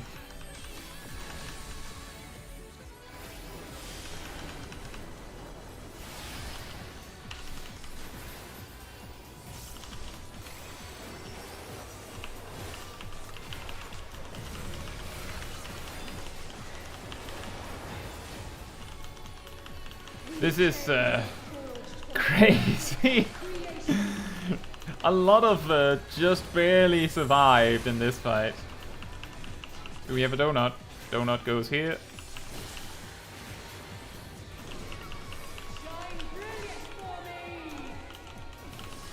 Someone requests a limit break.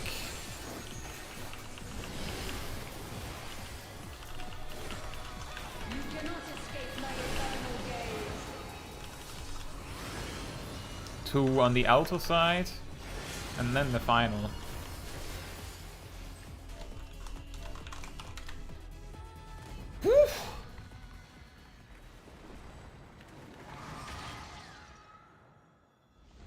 Now the warriors like reasoning was I'm just going to invuln it. I could have done that too if it was on me, but I didn't have my invuln at all, and I would not have considered it in the moment. So that was like really smart move.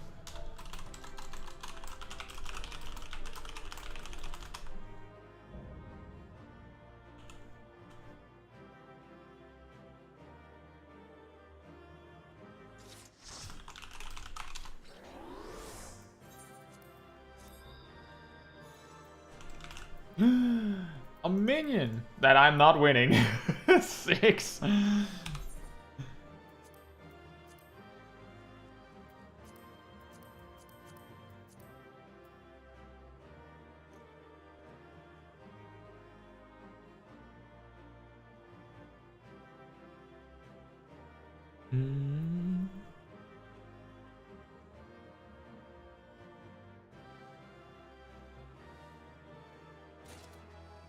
Excellent.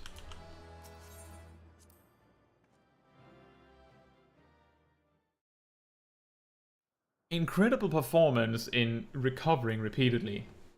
Yeah, 69 win. Nice.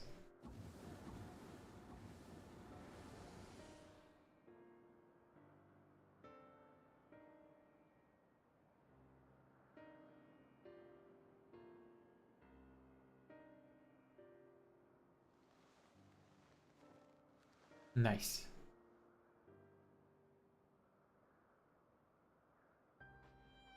Thank you for checking in, Pokeshack, and enjoy your day or evening. Countless years I waited within that stifling crystal, and now, when my dream is finally within reach, you stand in my way.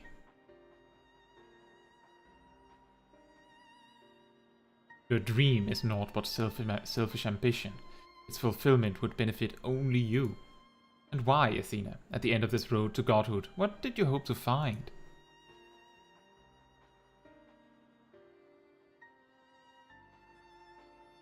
It matters not. The fact remains that she worked against the interests of the star.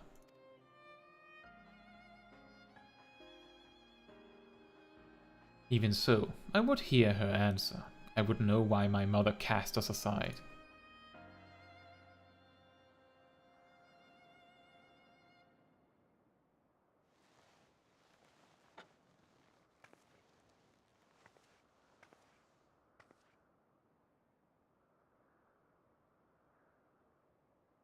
How unlike you, Ericthonius. You were never so inquisitive before.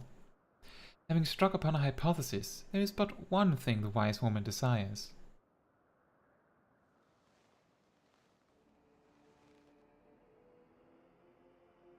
Irrefutable proof.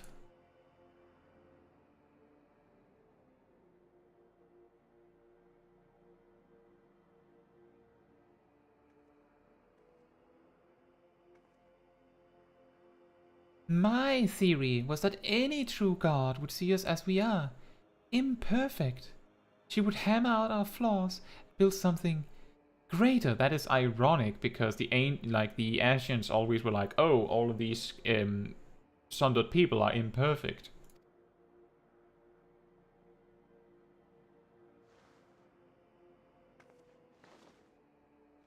To prove this could not but benefit the star, I would give it the perfect stewards, that it might shine brighter than any other. And you would destroy the lives already upon it. Well, they would be imperfect, so does it matter? In fact, in that, I am no different from our peers. Over the course of eons, how many creations have we wrought? Such creatures cannot but usher their inferior predecessors into oblivion. Even without our meddling, nature would take the self-same course.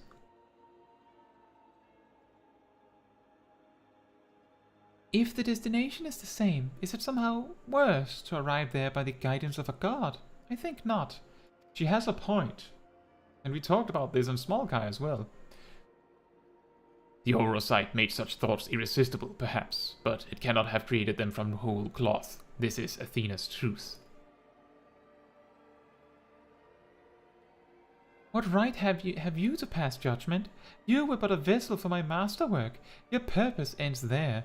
My only mistake was leaving you possessed of a soul. What are you saying?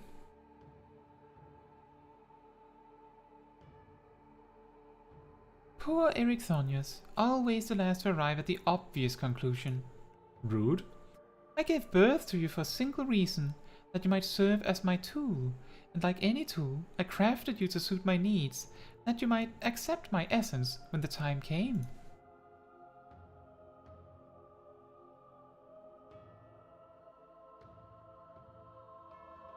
Of course, I also made you more amenable to my demands, and ensured that you would feel a cloying affection for your dear mother. However, it seems that my tinkering was insufficient.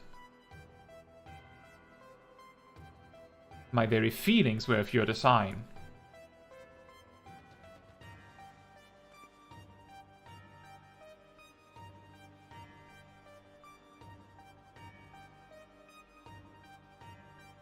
You created a boy unable to grasp even the simplest magic. ever hopelessly clinging to his mother's robes, unable to do otherwise. I was doomed from the start. Yet here you are, standing in defiance of her design. You are more than what she made you.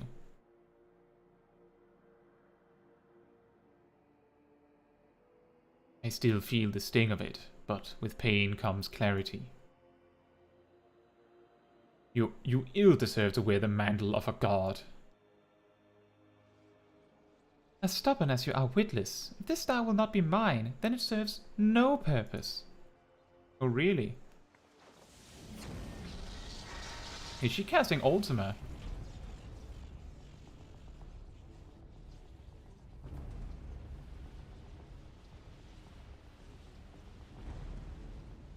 She aims to obliterate the ethereal sea and stem the flow of life. She will do no such thing.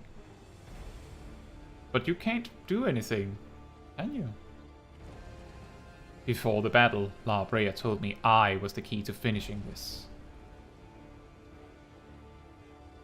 Although I am but an illusion, my soul has crossed eons to find its home in another, one whose body Athena has seen fit to purloin as her own.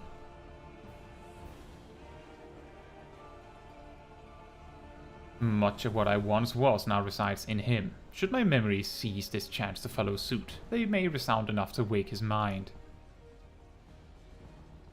But Athena inhabits him still. What will become of you?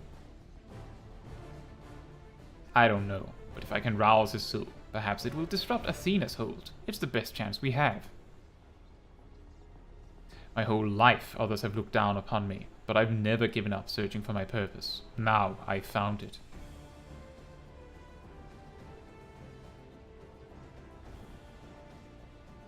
This decision is yours to make, and yours alone.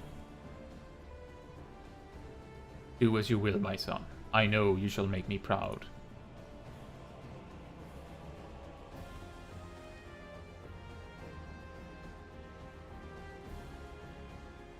Ericthonius, do not dare. That is the best sign that you're doing the right thing. Do dare.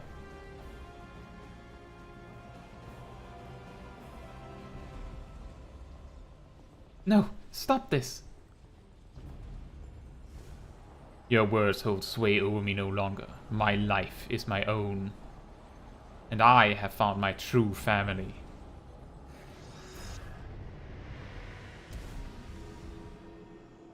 Ah! My power wanes. The vessel rejects me.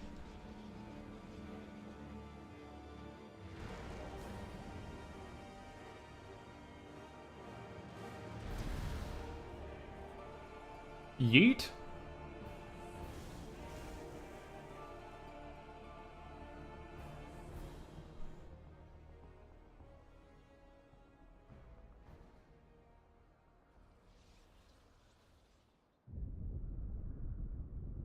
What is happening? Athena's magic should be impotent with no body to fuel them. Precisely. Athena was the sole force holding the space around Pandæmonium together, and now it crumbles. Although little would change if we were buried here, we cannot let this be Caetsu's final resting place.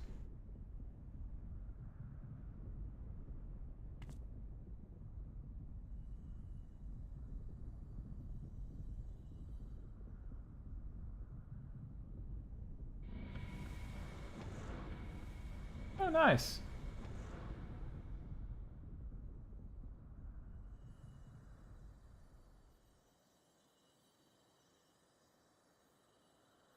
Of all my miscalculations, to think that you would be my undoing, that you would even be capable of defying me.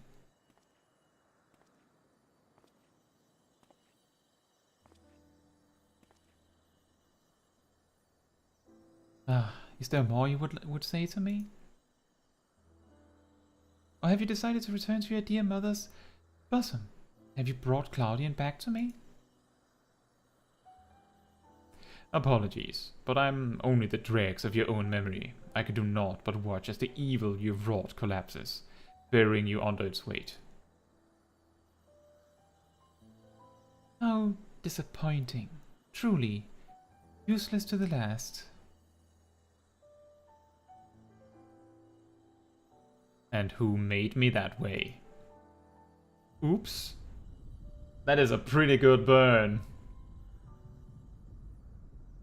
Your problem, mate. You did this.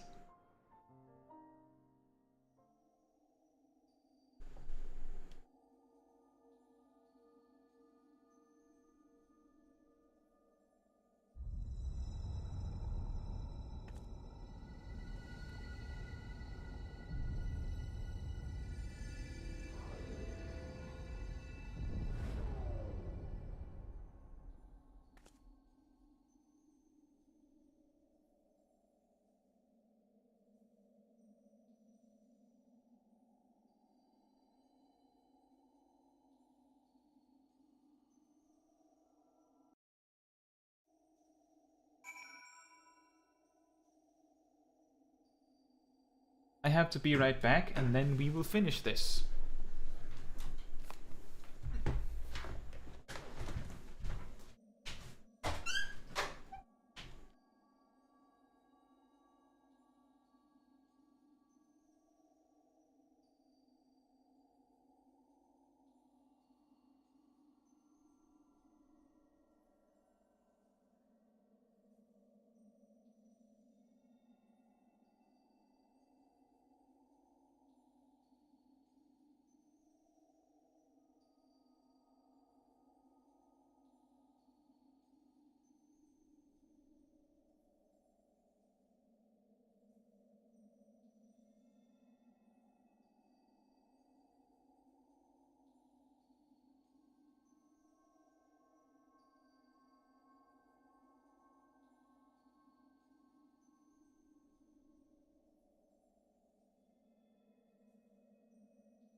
Alright.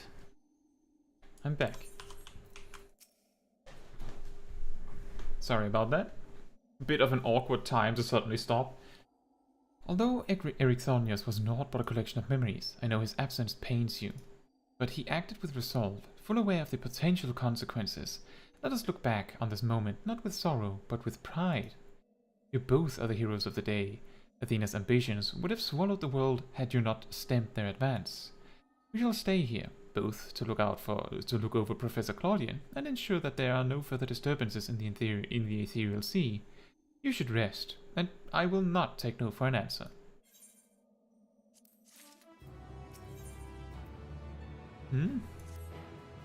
It seems we can do naught but wait. It's a plus quest, so there's something to learn from this.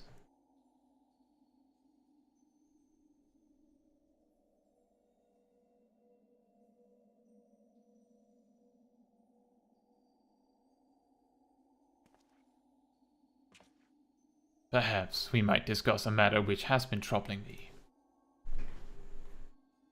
While your colleague Nemgigi was enlightening us on the historical events which led to this era, she let slip the name of one of the Asians, La Brea.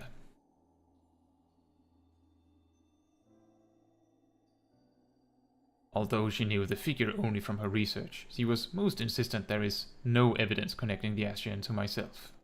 Yet I am aware that this La Brea used the heart of Sabik to sow chaos throughout your world, and I would be a fool to deny such strong connections between us. You were the only one present who has met the Asian in question, so I would ask you directly, are he and I one and the same? Is my fate to work in the shadows and bring about untold destruction?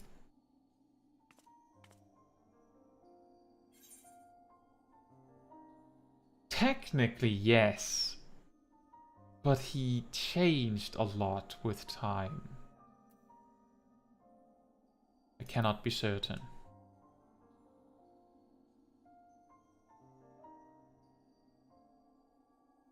A diplomatic answer. I understand the Asians often use the bodies of others to enact their plots, so it is impossible to say who they truly are. These Asians, or paragons I'm told, were ruthless in their schemes to rejoin the Sundered Worlds.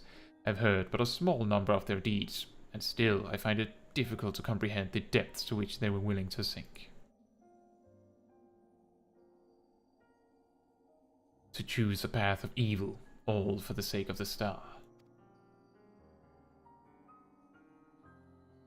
I admit, 'tis a decision I would make under the right circumstances, although the ages may take their toll, my devotion to my duty will never waver.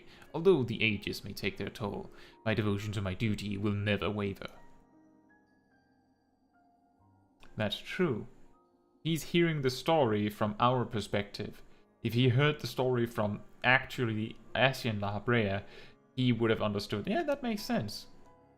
Paying no heed to what might be lost, I will treat the heart of Sabik as a mere tool for my own ends. Never caring to look beyond the surface, I will unleash the forces that I fail to truly comprehend, and remain blissfully ignorant of my hypocrisy all the while.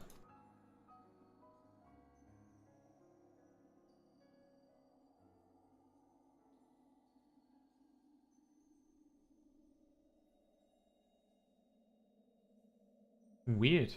Such a jump cut.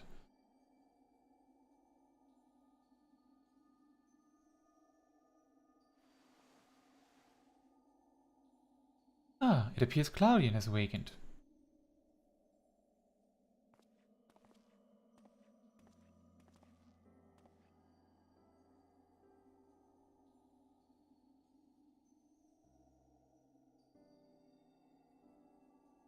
Caetsu, I've some faint memories of what transpired. You stood against Athena and won. And you were there too.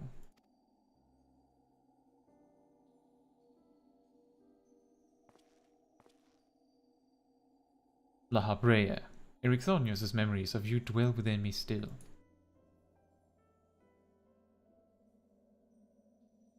Though through unyielding discipline you hoped to forge a son equal to yourself, but the crucible you placed him in left scars which were loath to heal.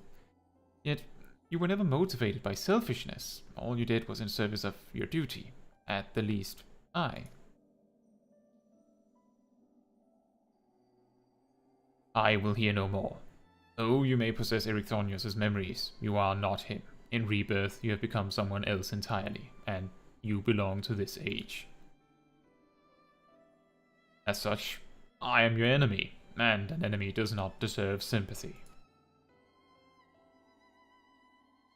Of course, I would never condone the actions of the Asian, but you are not him. You are La Brea of the Convocation. You spared no effort in saving us from Athena's machinations. For that, you deserve the utmost praise, and my personal thanks. That is true. This La Brea did the right thing. If you insist on deceiving yourself, then so be it. My stance remains unchanged. The most difficult of your trials is behind you, but you may find that Pandæmonium has yet to relinquish the last of its secrets. Among them is the identity of Hephaestus' liberator, who set the very first wheels in motion. There's but one place to find these answers: the past. However, I must insist that you keep silent about Athena's fate. While I doubt it would change the decisions I make, you should not tender us information we could not uncover ourselves.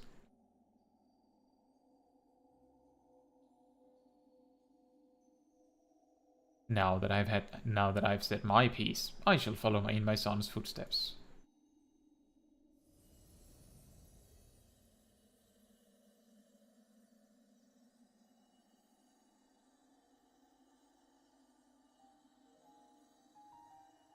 These odious memories will fade to nothing, as was always their fate.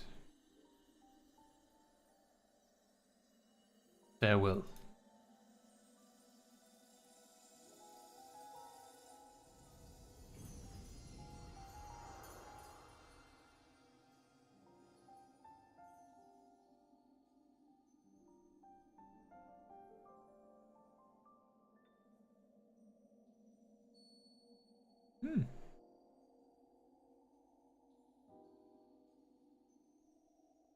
My time, too, draws near, but I believe I can stay long enough to see this matter through. You shall journey to the past to seek out the truth of Labria's words, yes? While Themis himself may have been there to see this encounter, I have the unique opportunity to hear your perspective on the matter. That is, of course, if you will share it with me.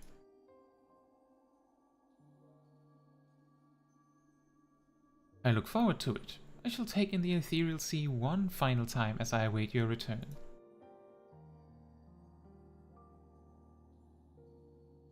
A thing that is worth considering about the ancients, for those that either don't know it yet or can't remember, is that in the ancient society, it is completely normal to just go to the afterlife when you're done, like when you have nothing left to do. That is what you do. You just choose to die. This is something we have already dealt with on a little bit on the Small Kai streams, if you've been watching those. So the fact that Labrea just goes, well, done here, anyway, peace is very, very natural. And it's also somewhat natural that Themis would do the same.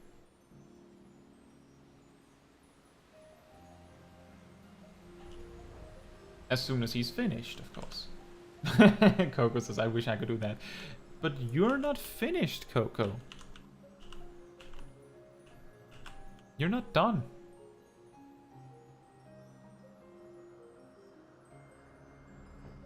You also have to remember that ancients live basically as long as they feel like.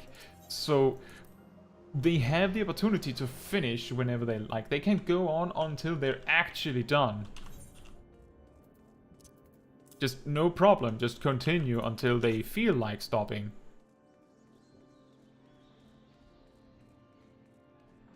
What?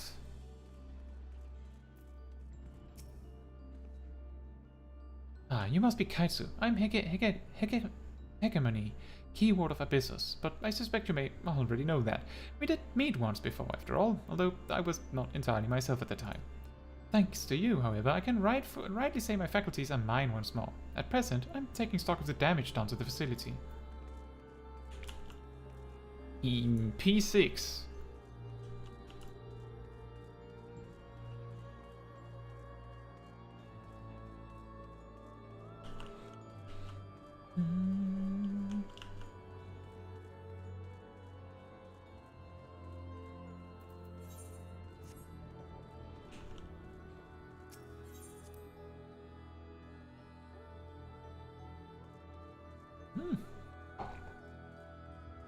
That's just people hanging out. Caetsu, I didn't expect to see you again so soon, but it's always a joy. You seem quite happy to be here. Thank you for checking up on us. Did you speak with Hegemony and the other warders on your way here? The work is long, but we have made great strides in undoing Athena's meddling.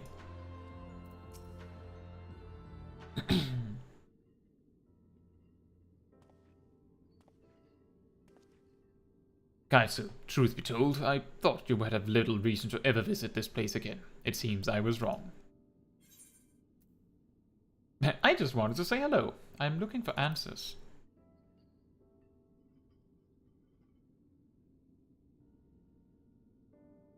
How neatly you obfuscate your motivations. Do as you will then. She has gone through the trouble to visit us, so I hardly think curtness is in order. We braved Pandæmonium together. Why not at least share with her our progress? I have relinquished control of Pandæmonium to La Brea. I was never meant to hold it for long, and now such authority resides in rightful hands. With La Brea's help, we have poured through Athena's research into the Hemithoi. Thus, were we able to restore Hegemony's mind and body. Yeah, I was wondering how she existed. Yet there is still much work to be done. Damage to repair, keywords to replace, the tasks are too many to count. But although the path may be long, our progress is steady. I believe we can safely say that Pandæmonium will soon function as it did before.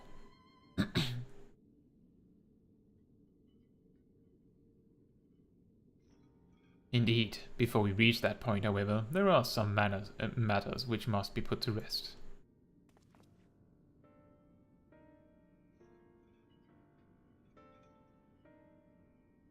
One concerns Pandæmonium itself, and another is a personal matter. Until they are settled, I cannot move forward. It shall not take long. Lack of resolve caused me to delay, but I have chosen my course. These concerns must be weighty indeed. Do you intend to share your burdens with us? If you would bear witness, then come. Your arrival at this very moment almost beggars belief, but I shall not ask you to leave. I simply ask that you do not interfere, no matter what may happen.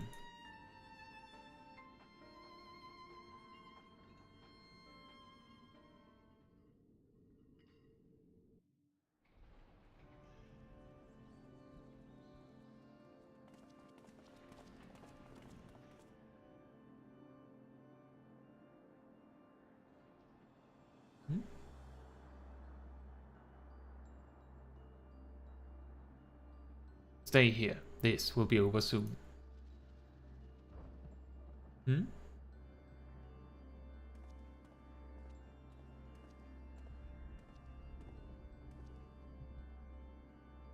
Why did you call me here, Master La Brea? There is still much to be done if the waters are to be freed. You have served within Pandæmonium since Athena's time, have you not? That makes you the most senior keyword, now that Agdistis is gone. As such, you deserve to know a secret few others are privileged to hear, one concerning myself.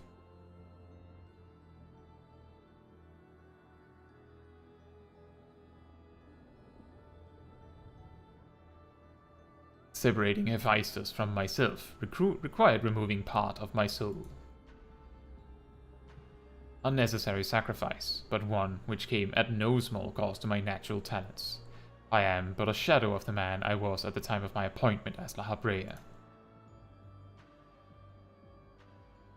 I could never hope to wield the same magics that Hephaestus used to bind the warders' minds, let alone break their shackles. That tone of defeat does not befit your voice, Master La Brea. Do not give in to despair.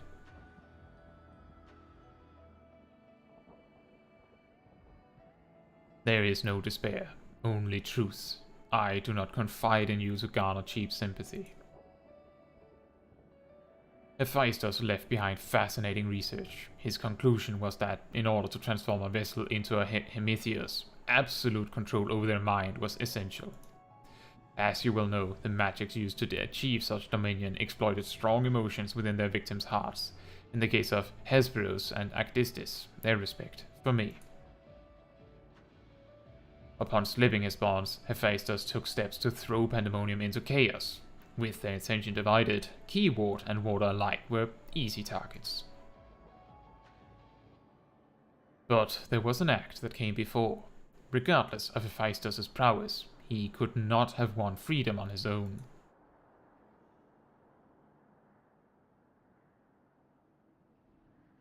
For long days and nights I pondered who might have released him. I could only conclude that Athena's plans were set in motion long ago, when she claimed the mind of one of her admirers. Hegemony. None would question your pride in your position, your devotion to Pandæmonium. But you do not believe I am the one fit to lead it, do you? Your loyalty lies not with my vision for Pandæmonium, but Athena's. Master La Brea, whatever has spurred this sudden accusation, I assure that there's a proper explanation.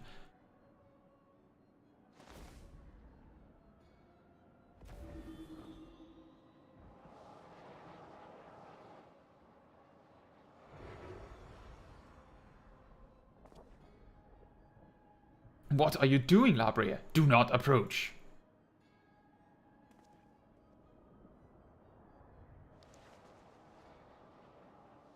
As I have already stated, even should I detect Athena's tinkering, I am currently powerless to dispel it. And so I have come to a decision, one which was made with the best interests of our star in mind. In order to build a better future, I require the strength I have lost.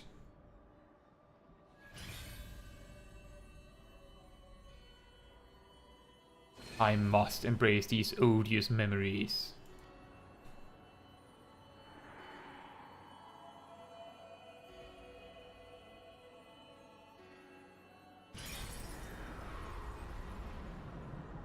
That is an interesting point. Actual La Brea had the full mask, right? Mark well this sight, engrave it upon your very soul. You now bear witness to the true La Brea.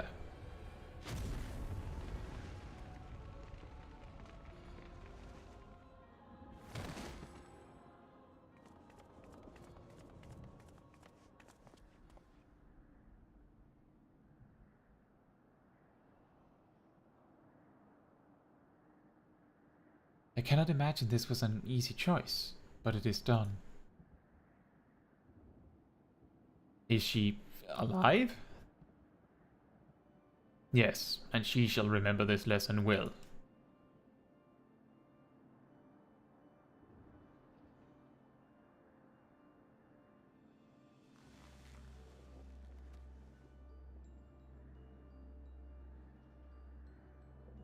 Athena's puppet no longer, I see. She may yet harbor ill will toward me, but that is a risk I am willing to take. Our star requires a steady hand to guide it, and now mine is equal to the task. I can no longer allow Pandæmonium to divert my focus.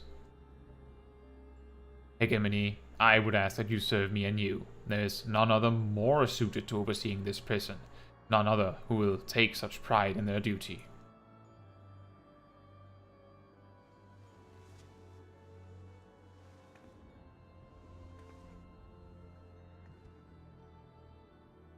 My loyalty to Athena led me to betray you once before. Why would you allow me to keep the position of keyword? I require your talents, as I require Hephaestus's. The past is of no consequence.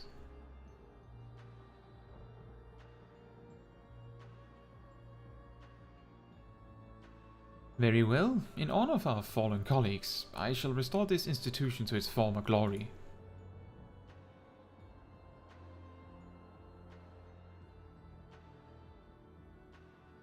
La Brea is himself once more. He wields his authority without hesitation, and thinks not twice once his judgment has sounded. Yet he is different from Athena. He thinks only of the betterment of the star. So long as duty guides his actions, he shall not share her fate. And should his convictions ever waver, the emissary will set him back on the proper course.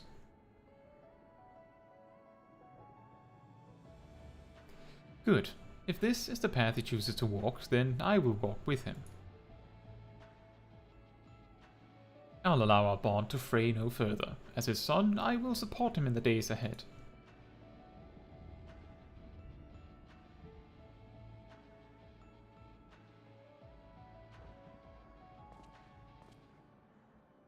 I would not ask you to say the same, Caetsu. You and I stand on peaks, separated by vast chasms. Our perspectives shall never align. And never shall one give way to the other, for such is our nature. With that in mind, let us consider any depths between us to be void. Before you leave here, mark well these words.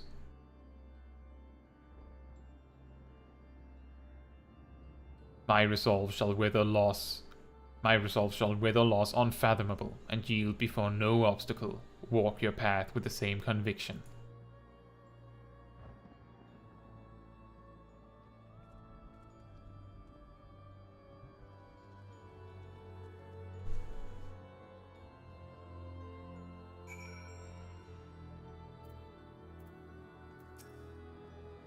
Master Labrea saw through me long ago, but now my mind is unclouded by doubt, and I shall not fail him again. From this day forward, I will do what I can to aid my father. In this way I shall forge my own future.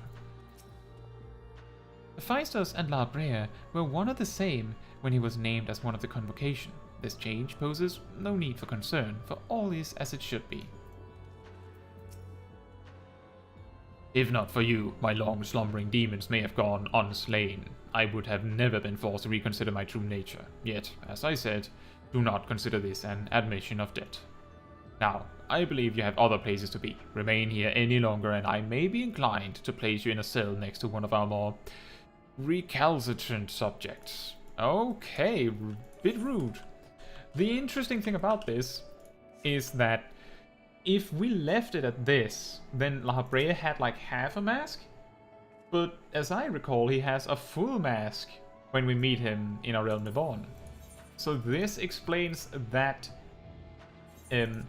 error in the story, you could say. This sets things back straight.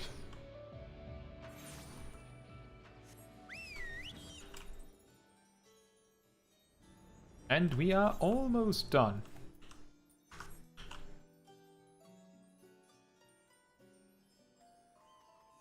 Almost. I don't know what we unlock by doing this quest, but it is a plus quest, so technically there would be something, I guess.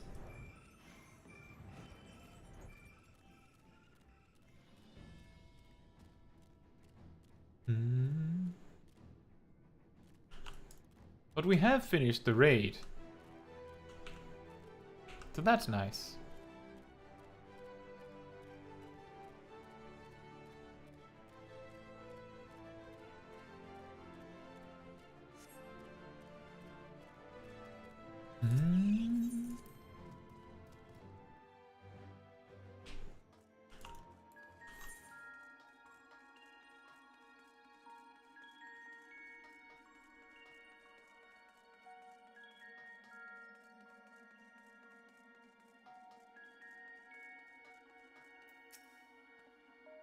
Ah, you're returned. I should like to hear what you discovered, though I believe your friend has business with us first.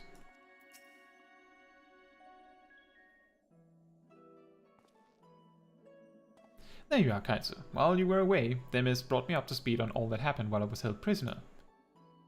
His story shone light upon any number of questions that were niggling at my conscience, namely those concerning the ethereal signature emanating from Asesla. Doubtless its source was Athena, reaching out as far as she could from her prison, ever grasping for someone to take Eryxonius' place, grasping for the body his soul resided in. I wanted to ask, when you first found the crystal, were you unable to hear the memories stored within? Indeed, it was only after our research was well underway that I could hearken to its whispers. Contact with the crystal should have awakened the memories, but the passage of time likely changed Eryxonius' soul in subtle ways. Perhaps ethereal resonance was a gradual process in this case. However, being attuned to Eryxonius exposed you to Athena's voice as well. Doubtless the choice to venture forth into Asesla was not your own, it was Athena's influence working through you. I do recall being strangely fixated on acting alone. I never would have encouraged such recklessness usually. Although the choice was not entirely my own, I am still ashamed of my actions. Reflection is how we plant the seeds of growth, although we must not blame ourselves for events out of our control. That the voice in the crystal belonged to the person from which your soul originated, well, not even the most brilliant researcher could come to that conclusion. Your reassurance means more than you know. Thank you. Now, one final matter. It concerns the very crystal whose discovery set this adventure in motion.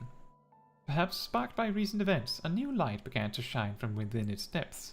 From my experience, this may indicate that a new memory has floated to the surface, eager to be observed. For some time, the question of why La Brea and Erichthonius would leave such a crystal behind in the first place has lingered in the back of my mind. With Erichthonius' memories and such magical talents as are at my disposal, I believe I can make this final memory manifest for us all to behold. Shall we witness it together? Yes, please.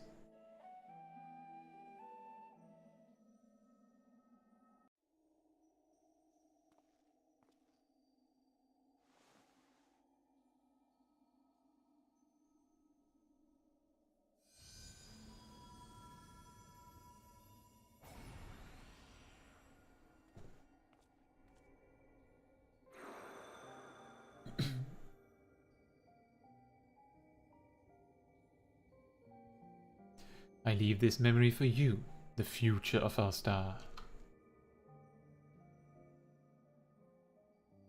The final days have come, and the creation magics we have so relied upon now hasten our downfall. But despair has not yet won out. La Brea and the others of the Convocation are working to stem the chaos which threatens to engulf our star.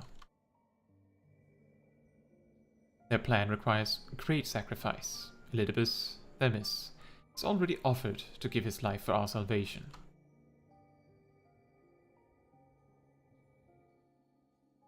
Yet, there is another problem which must be dealt with. Pandæmonium, wherein are confined our most vicious creations. Even should we survive the final days, it will take time to restore order.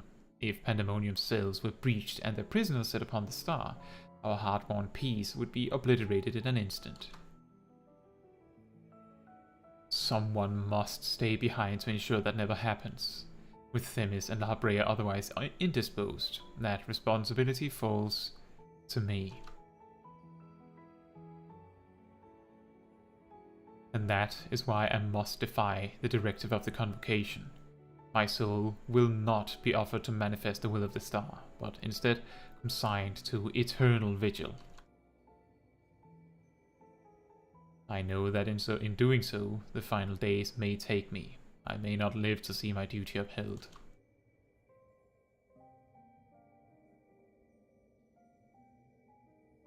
That's why I resolved to set this crystal adrift in the tides of the underworld. It contains memories of Pandæmonium from both my father and I. It shall bear this warning to the future, even if I cannot. I've imbued the crystal with magics that will attract it to my essence. Even should I journey through the underworld and be born anew, this message will reach me. Pandæmonium shall not be left unattended. If all else fails, then perhaps another woman, like my dear friend, will come along. One with an almost unnatural ability to pick up the scent of trouble. I wonder where she is now. How many souls has she saved? And how many beasts has she slain since last we met?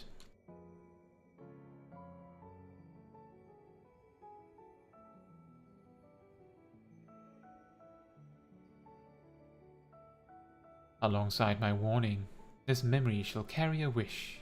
Caetsu, may we meet again. Now listen well. If anyone receives this message, you must come to Pandæmonium. Please make haste. I repeat.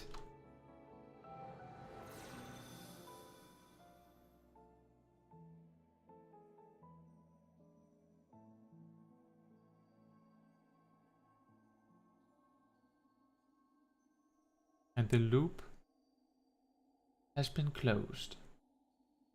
Well, that dispels the last of my doubts. Thank you for humoring me, and now we come to this.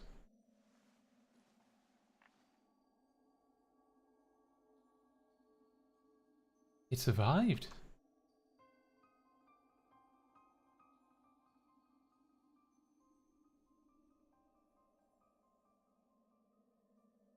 Yes, the heart of Sabik. Finally we get to see it.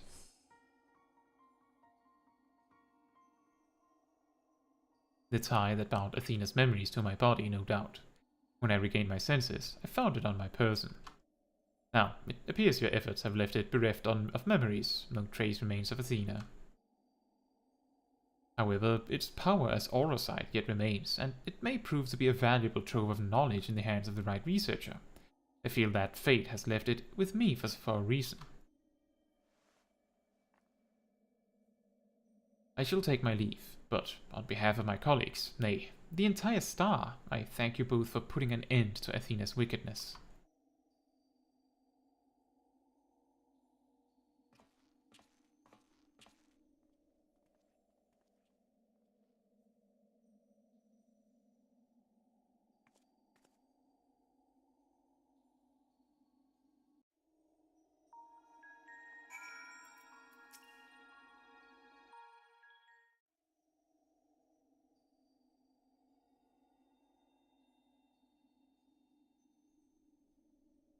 I see.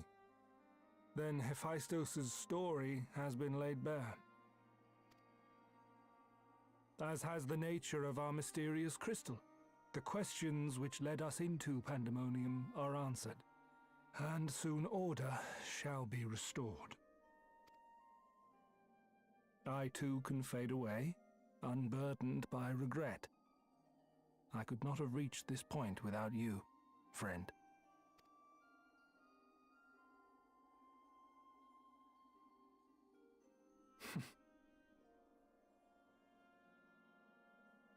So many revelations. But there are more, if you would dig a little deeper. Elidibus's soul was plucked from the ethereal sea, and from it I was wrought. Surely you have a passing interest in what I remember, in what I feel. Yeah. You deserve what answers I can provide. While my memories of Pandæmonium are clear, all else is hazy at best. Perhaps Athena made me this way. Or perhaps it is the result of who or what I was before.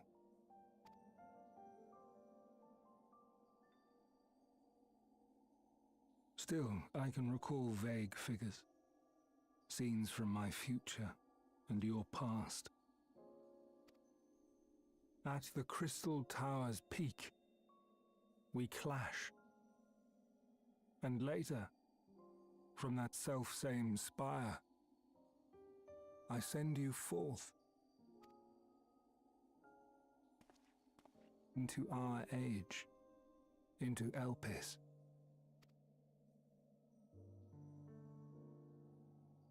Why do I decide on such a course?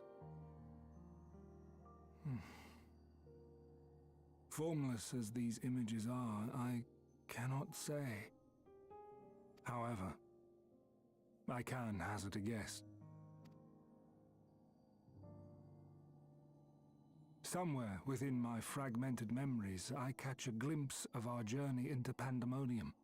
A glimpse which shows not the path we took or the destination where it led us, yet by its very presence demands that you are required in Elpis.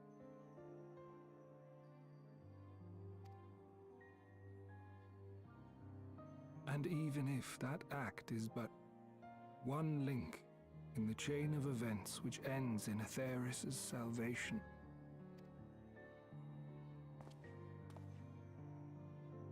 then this all has meaning. Our time together, every moment, is worthwhile, and I am unburdened by regret.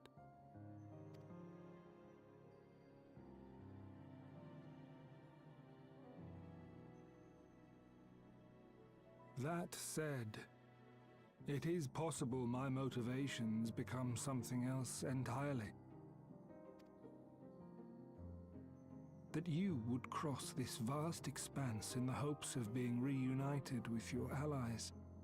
A devotion that once would have baffled me. But after having been to the depths of that twisted prison and back, I think I can understand. Now, I have pulled back the curtain as far as I dare.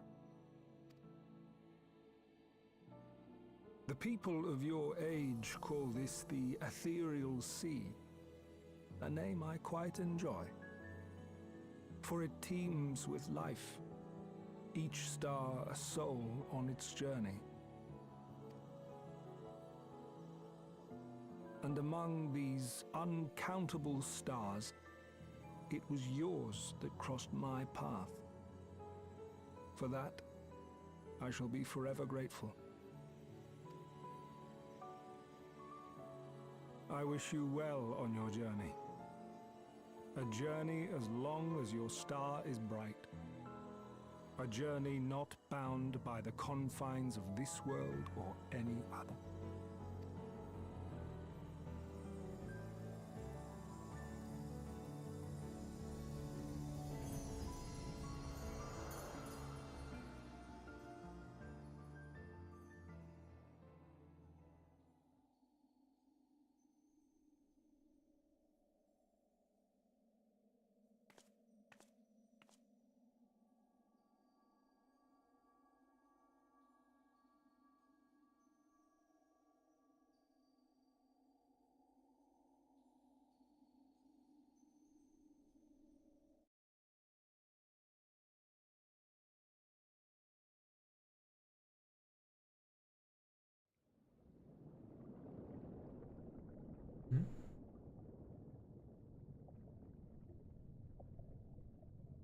How fascinating. The truths that dwell at the edge of sleep.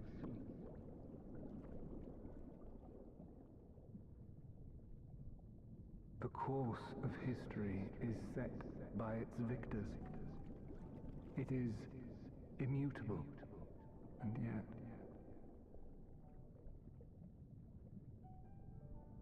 should this star continue upon its path,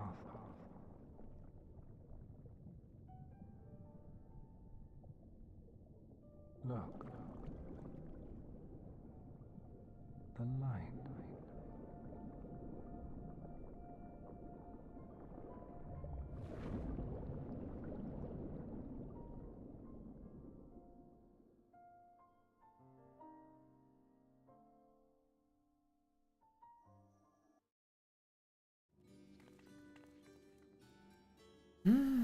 That was a very, very beautiful send-off.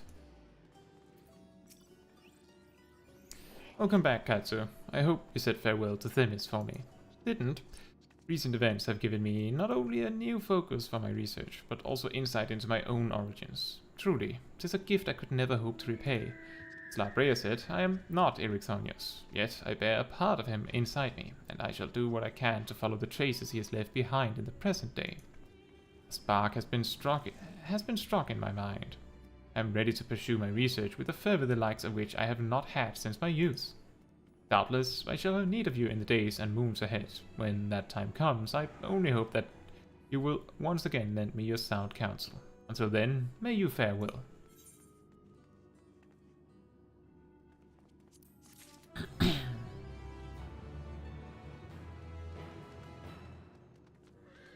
Awesome jail. Great job.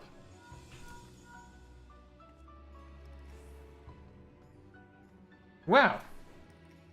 What a story. You could say that this truly closes the chapter on Endwalker. But that was wild. And there were some excellent encounters. Now, today we managed to cover all of the job changes in the new patch. discuss everything and what it means. Discussed the PvP changes as well. Some capacity. We did all of the main quest. And then we did the raid. This was not exactly Endwalker's story because it's a raid side quest. But it did like answer some final questions and really like close the book on some characters that we wouldn't have an opportunity to learn about otherwise. Which I think is very nice. It is absolutely a story that is entirely optional to understand the story of Final Fantasy XIV. But it builds a lot on what we learned throughout Endwalker. And throughout Shadowbringers in some parts. That was very nice. Now, this was the last bit I had planned to do on this stream day. So I don't really have anything left of questing to do. So with that said, I would like to remind you that this YouTube channel has a community Discord server where you can hang out and discuss with the people that hang out on this YouTube channel. You can discuss all sorts of things, including in the spoiler chat room. There's also the classroom where we can discuss job changes. And of course, there is a room specifically dedicated to whenever there is a new video or a new stream planned, I put a little announcement there. And then the weekly schedule. Although today specifically there were some issues with me noting the time wrong. But other than that, it should be caught by most of the people on account of me doing the announcements correctly. And with that, I would like to once again say, if you enjoyed the stream, make sure to like the stream so that YouTube's algorithm knows that it was actually a pretty nice stream. And thank you in advance.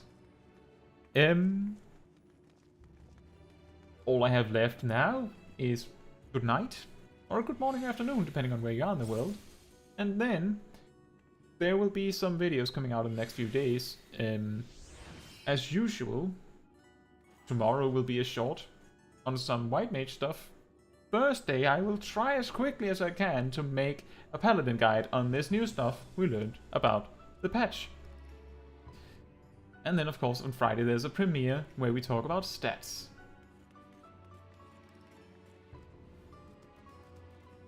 Thank you so much, and good night.